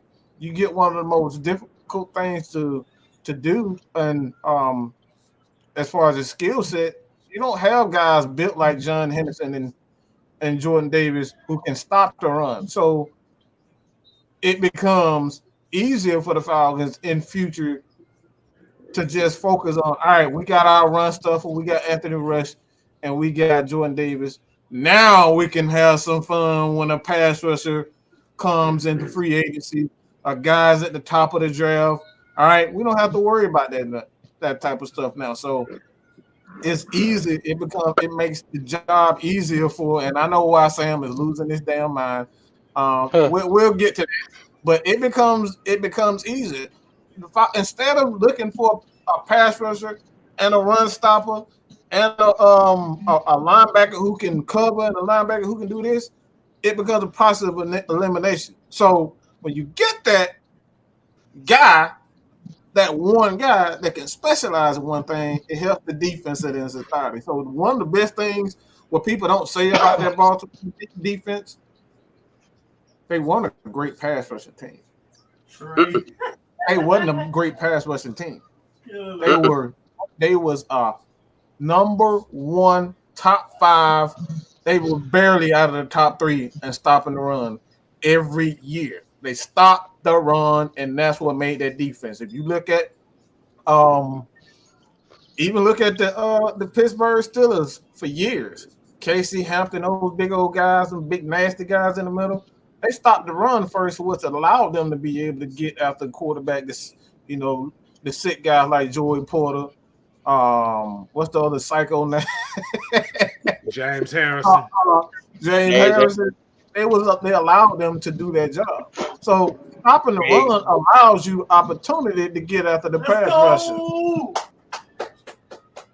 So that goes back to so Mike, you made a post earlier today where I suggested if for whatever reason if Malik Willis falls to 8, I have this distinct feeling that the Falcons will take him at 8.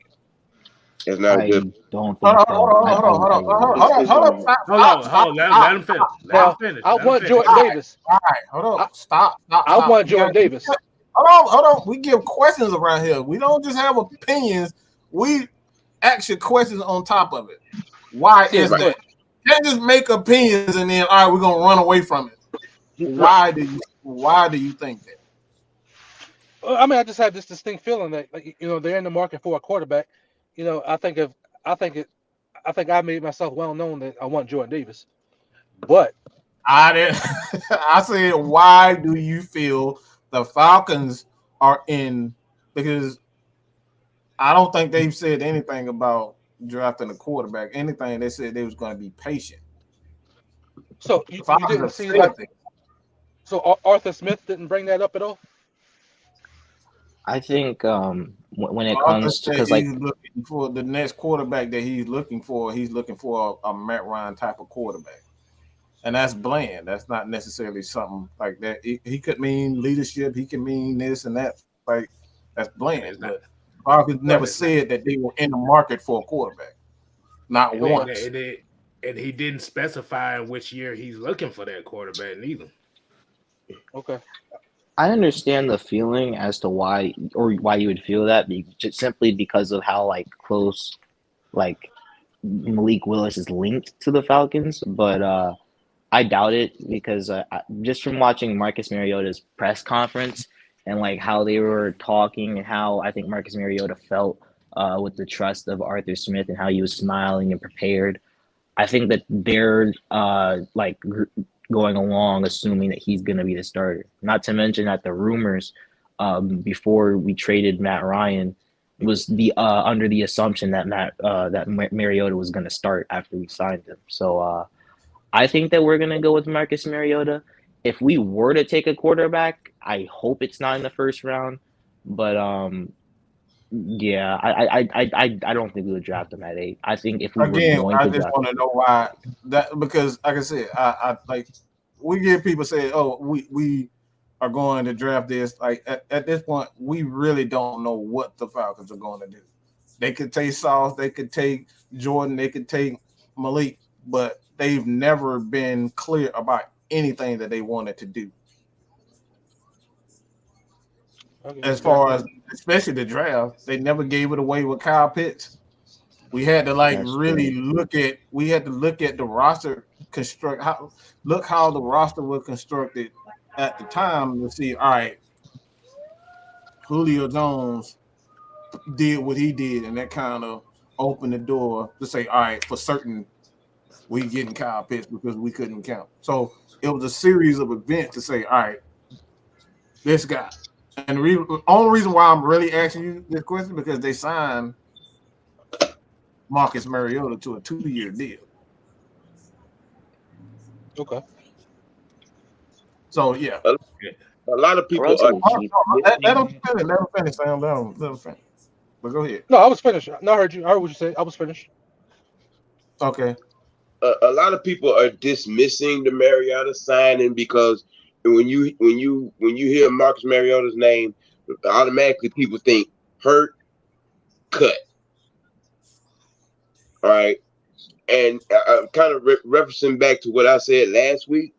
If you watch his interview, you see a guy that is coming to this situation with his eyes wide open. He has no illusions about what the deal is here and what his part in it is here.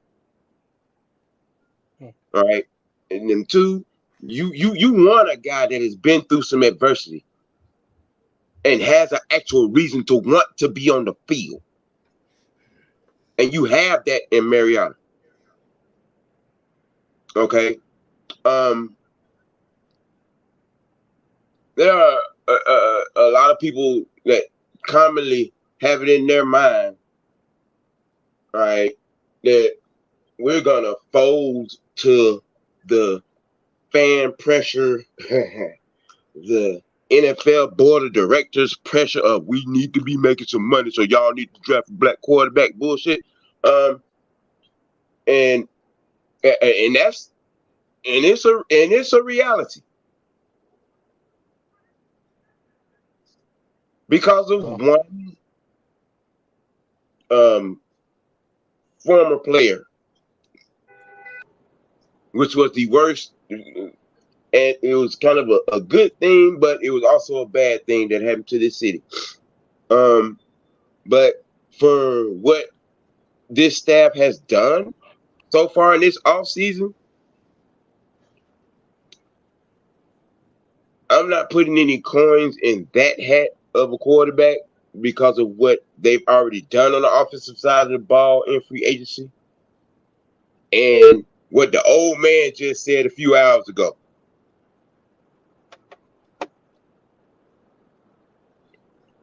The identity, and I posted it and I said it. We ain't had this defensive-minded concept since Dan Reeves, and that's just keeping it a buck.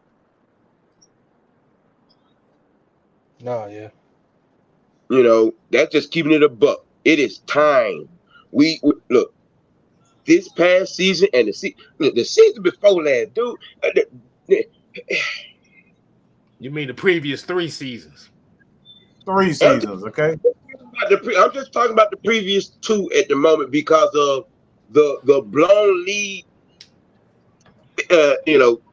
lead situations, and not being able to stop the run.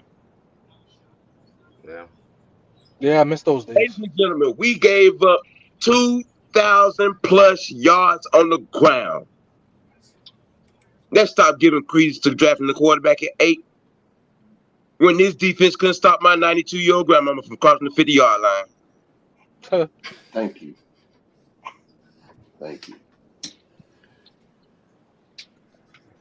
And knowing and this coaching staff, they want their job. They're not going to bring a 5 to 6 year project in here to play quarterback for this team. Oh yeah, that's like one of the reasons for not drafting Malik Willis. It's because it's more of a potential thing. Like I like to make the comparison. Like to me, he's like the Derek Stingley of quarterbacks, where you're hoping for what he can be because of his physical attributes, the fact that he can run and has a cannon of an arm, and he suffices in some areas of being a quarterback, but he's not polished. Hold on. You made something. One thing I like about Dean Pees, and even Bill Belichick has said this before. When you get in the business of drafting guys because he has potential, a lot of times you're gonna end up Unemployed. being fired. Your ass gonna get fired. So Malik and a lot of these quarterbacks are just not ready. You're gonna put them in a position where they can succeed. And having a guy like Malik Willis here is just not conducive for anything. Why? Because one, Kyle Pitts had a major weakness last year. That he still made the Pro Bowl with these weaknesses. He was not a very good route runner at all. Rounding off. Not a very Rounding off. Yeah, I he was not a very rounding good route runner. That was all sheer talent. He got 1,000 yards just based off his talent. So when this guy learned how to run routes, learn how to use his body like Tony Gonzalez and all the Travis Kelce, that dude is going to be a disgusting human being. Like I said, he can play in and everywhere. He's going to be nasty. So this is the reason why I say right now, too, who the hell said they got all this time to wait? This is the NFL. I'll be honest. Nobody know if he got Arthur Blank is giving him 3 years to mess up. Like, come on, let's keep it 100. That man ain't got. Who the hell say he gonna give Terry Fontenot and Arthur Smith 3 years to just wait for a quarterback to be something? Come on, people. Half of y'all don't even got that, but half of y'all don't even have that patience to damn wait for players to develop on Madden. But somehow we're supposed to wait 3 years for a quarterback. Boy, say that again. Say it again. Say that again. Say it again. They don't have enough patience to wait for not even just quarterback, just players on Madden. If he's not putting up the numbers, he's not doing this, y'all cut his ass or trade. Cut. Yeah. Immediately. So this man ain't got time that man ain't got time to wait for players. This is one reason you gotta just go for the most NFL ready or for whatever player that's best for you at the moment. That's gonna add to it. And I think that's an interesting point because, like, you brought up the fact that Kyle Pitts had a weakness in route running. And I'd even say that in some ways it's not even really a weakness because when you think about it, the people that he was matched up with, he got matched up with, or they put corners on him. They put Xavier Howard on him. He did well against him. They put Stephon Gilmore on him. He got a few out routes on him, and it actually looked pretty well from a route running perspective. That boy, every number one corner they put up against him. They put up on, and they doubled him if they couldn't have a good number one corner to go up against him. So he's a threat, period. Like wide receiver, tight end or not, like you need to put someone good on him. Like you can't just put a random guy from the 6th round. He better be the best man coverage guy in the draft if you're putting him on Kyle Pitts, because the guys that they're putting on are Stephon Gilmore, Xavier Howard, Kyle Duggar, who's a freak of an athlete, and guys like that. They won't dare put Javon Holland or Sean Gibson or Eric Rowe on Kyle Pitts because that's just a slaughterhouse waiting to happen. So.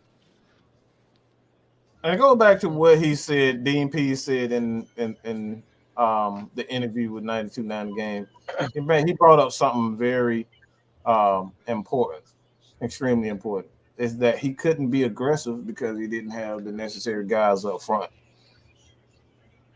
All right, He couldn't play a lot of man because a lot of those guys just couldn't get home.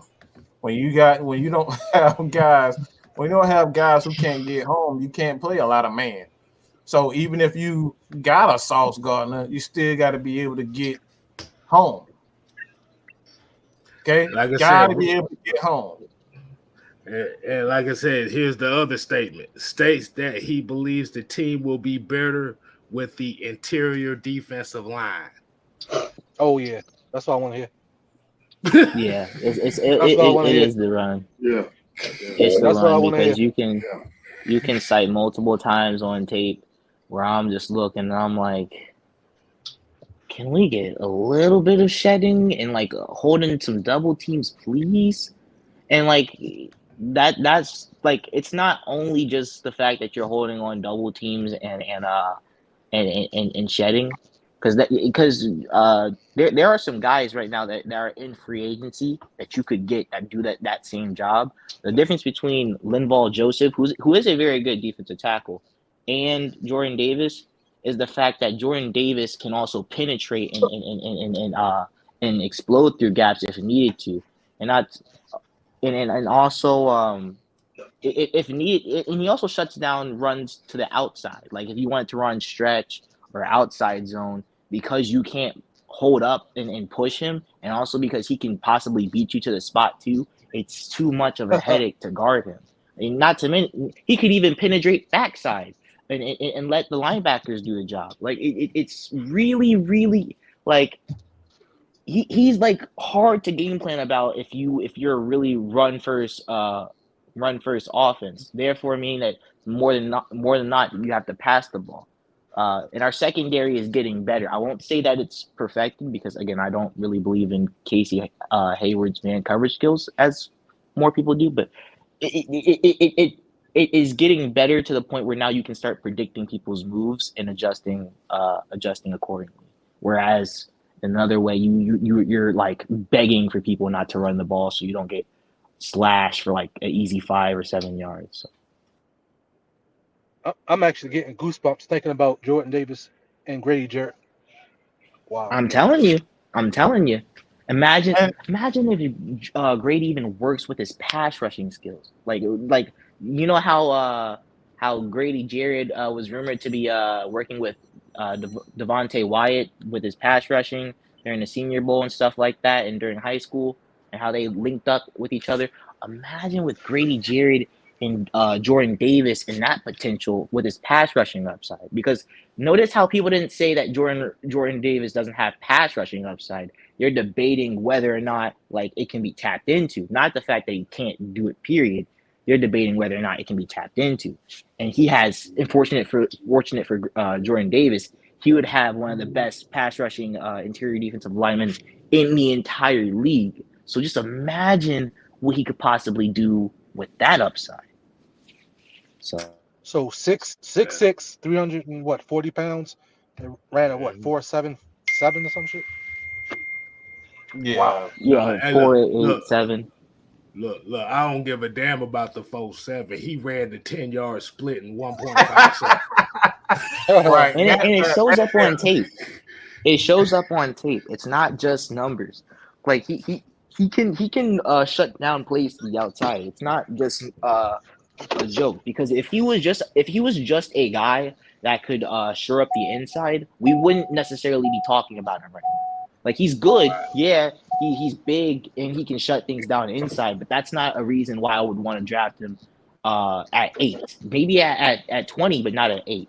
The reason why I could consider drafting him at 8 is because not only can he shut down things in the inside, he can help shut down things on the outside, things that he's not even drafted to supposed to be shutting down. Like that is what separates him from other defensive tackles. Right. So that's just, and not to mention he sheds with ease. Not like, oh, it's hard to shed like other defensive linemen. I don't know. Like I could maybe use Anthony Rush as an example, but I think he's still pretty good. But he has a harder time shedding, even though he can still shed. When you compare it to Jordan Davis, where he can just shed people off with ease. Like it's not even work for him. Like he's probably he I don't want to make comparisons, but a lot of people have compared him to Derek Brown. You guys compared him to Vince Wilfork, I think, a few times. He's probably up there with Kenny Clark too. Like he could at least out the gate, and that's where I see him. So that's just me. Right.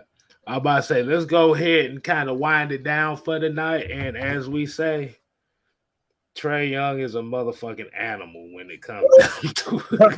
Boy, hey, I've been over here. The motherfucker is sick, man. Y'all look like some damn fools now. Y'all look, everybody, all y'all hate motherfuckers look like some goddamn idiots. Y'all look like pure idiots. Hey, like I said, if You know what Skip I'm talking Bayless hit, about. hey Sam know look, what I'm talking. He look like a damn hey fool look, now, saying all that hey crazy look, shit about that boy. hey look, Y'all look hey at look, him. hey look. If Skip Bayless hate him, you know he's good. Right. I mean, I hope for the best for the Falcons. I like because I already know the Clipper season is over, so I'm please win the chip for us, please, because I was heartbroken when I saw PG wasn't playing today. I was like, dang, that broke my heart. Right. But let's go ahead and wind it down. Let everybody kind of get their final words in. Go ahead, make you fumble. Let you go ahead and kick us off, man. Give us some final words. Guys, I'm just happy to be a Falcons fan, man. I'm glad we finally getting our money right, getting our books right. I'm looking forward to like this up and coming year, and believe in the process, man. That's all I can say. Trust the Hey, man. process. Nah, we ain't gonna steal 76ers down for I slogans on don't this. even, Goddamn. I don't even like that. Hey, look, we're gonna say, goddamn, get back to the I basics. That's gonna be believe, our I thing. believe in Terry Fontenot. That's it, baby. I Get back. believe. Hey, definitely. All right, Pat, what you got for us? Hey, once again, I thank y'all so much for allowing me to be here, man. Like I said, that of course, always support your team. I think it's good that the players that we have that we acquired through free agency and re-signing, they are they enthused about the season and they want to be here and they want to you know potentially win a championship here in Atlanta. So let's continue to support, continue to do what we do, and we'll be good. Appreciate y'all. All right. All right, Alice, what you got for us, man? Yeah. I'm just uh, I just think that when it comes to the draft season and period, uh, people we just gotta listen to each other and where we're coming from. Like, I think one of the biggest issues is the fact that we're oftentimes on different pages and we're not willing to listen to each other. I think that earlier this season I wasn't that high on Jordan Davis, and I am now quite comfortable with us having Jordan Davis on the team. So I think that you just have to listen to other people's perspectives. You don't have to always agree with them, but hear out where they're coming from, and if you need to, come out with counter arguments. If you really don't believe, but you also have to just like understand and be open to like, well, what if I was cool with this player and see how that would play out. Like it's just stuff like that. The scout is out. Merch is coming soon. Maybe I'm working on it. So yeah, the scout is out.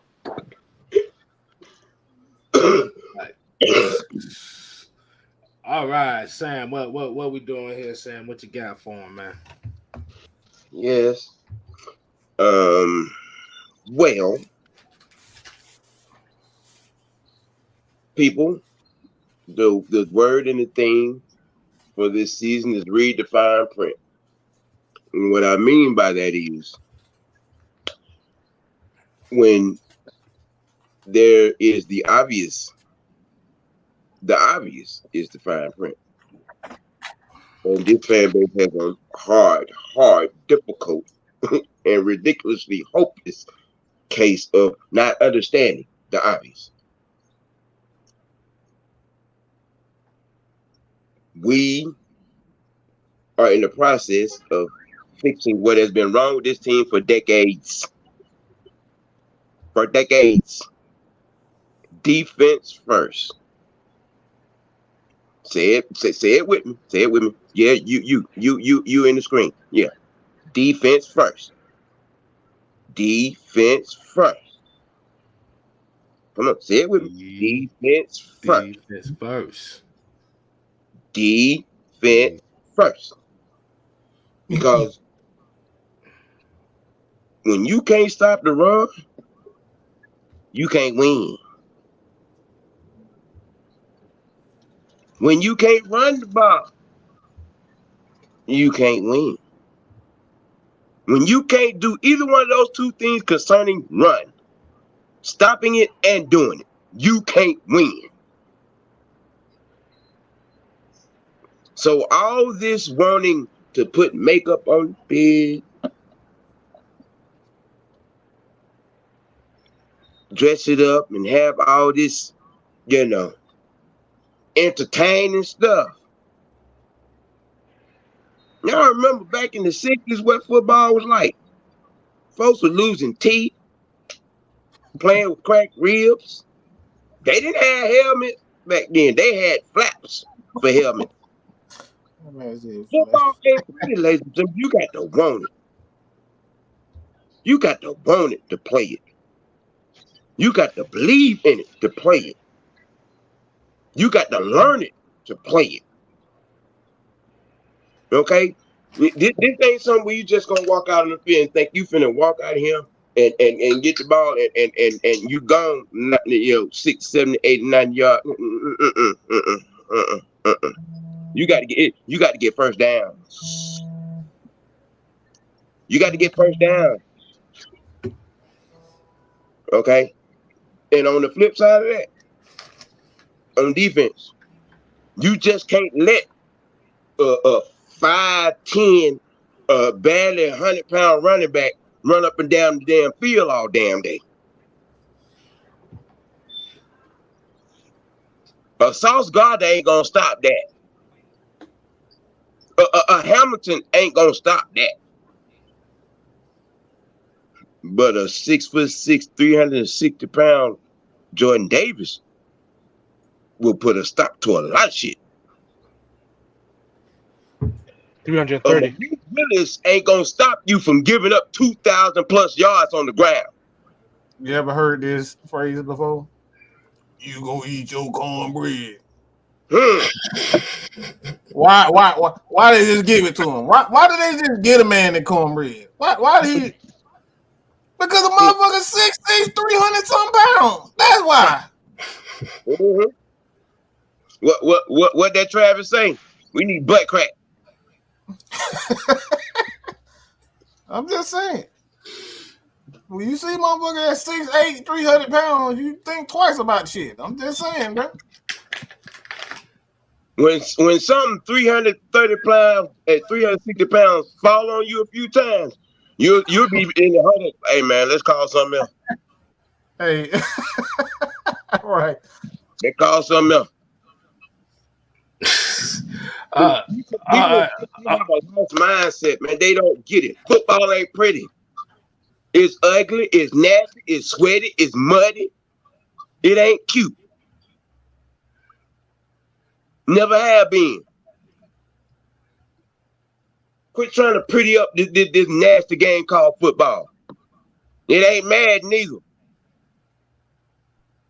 You can't hit restart just because somebody put up 25 points on you in the first quarter. You can't reset your franchise because you lost the first 9 games of your season. You got to develop them players and win some games. If you can't, reset your playing level. Put it on a rookie. If you can't play on all Madden. And stop turning off the salary cap and trade restrictions. Because that ain't how the real world works either.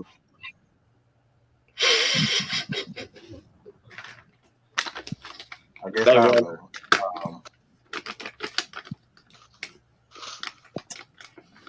Well, I just want to take a second to say to Stephen A. Bitch.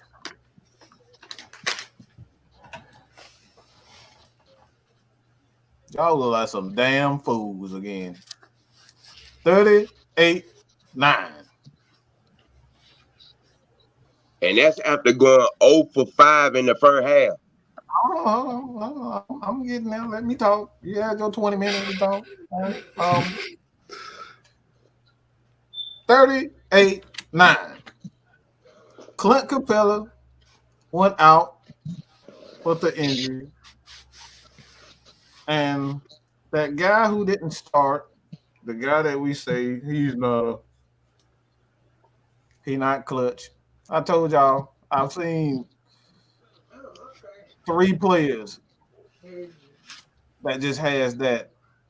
They just have it. You just know it when you see it. And it's not the play, it's not their ability to play basketball. You just see it. And that it is confidence. Trey just know he good.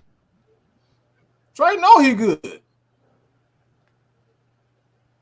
He's smiling because he know you can't do shit about it. What you gonna do? Cry? They try to change the rules. I mean, they've been doing that for they have been doing that for a whole decade. Now all of a sudden Trey comes in, y'all want to change the rules. Oh, y'all think I ain't got a mid-range jump? Okay. The man proceeds to get a. All y'all say is all he does is shoot threes. Well, he develops a mid-range jump shot.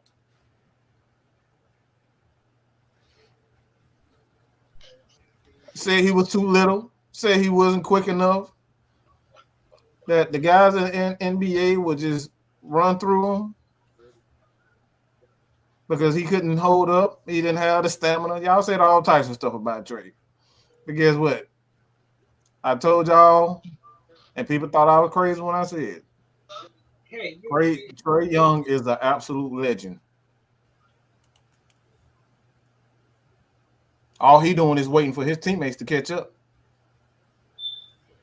The dude is already a legend, and I'm saying it, and I mean every word that I said, because I've seen Jordan. When you just look at Jordan in a certain time period, when that fourth quarter comes, you can look at the eyes. When you look at Kobe, you can look at his eyes, and you can see it. His body language, how he looking at you, how he smiling at you, how he reacts in his press conferences, how Shaq is when he know, yeah, you too little. Get this little bitch up off me. That's Trey. Ain't shit you can do about it. Why? Confidence. That dude's swagger is something stupid. It's right now the only person that I say is even close to is Steph Curry. It ain't even that he's a villain, it's that y'all haters. Because there's literally nothing to not like about Trey.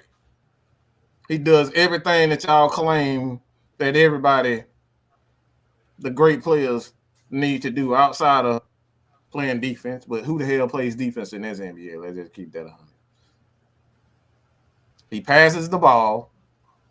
He scores 30. And he gets some team involved. So what's the hate? I guess he got to put up 81 like Kobe to gain y'all respect. That's the only thing he got to do. Let him put up 80. Let him score 80 points in the game. That's the only thing that Trey hasn't done. And I wouldn't even doubt he'll do that. But that's all I got to say about that, man. You're just going to have to fucking deal with it. That dude is already a legend. And I said legend.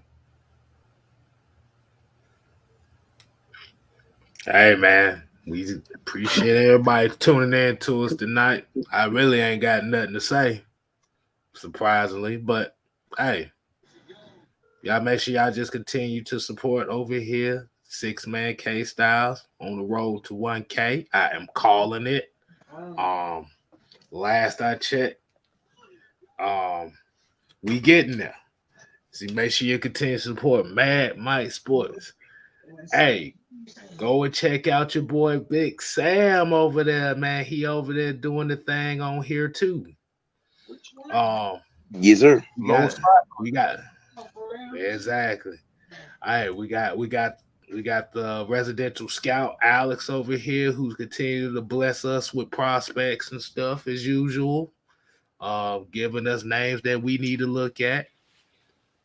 But until next time, we ain't here to play. We here to stay. You ain't got to go home.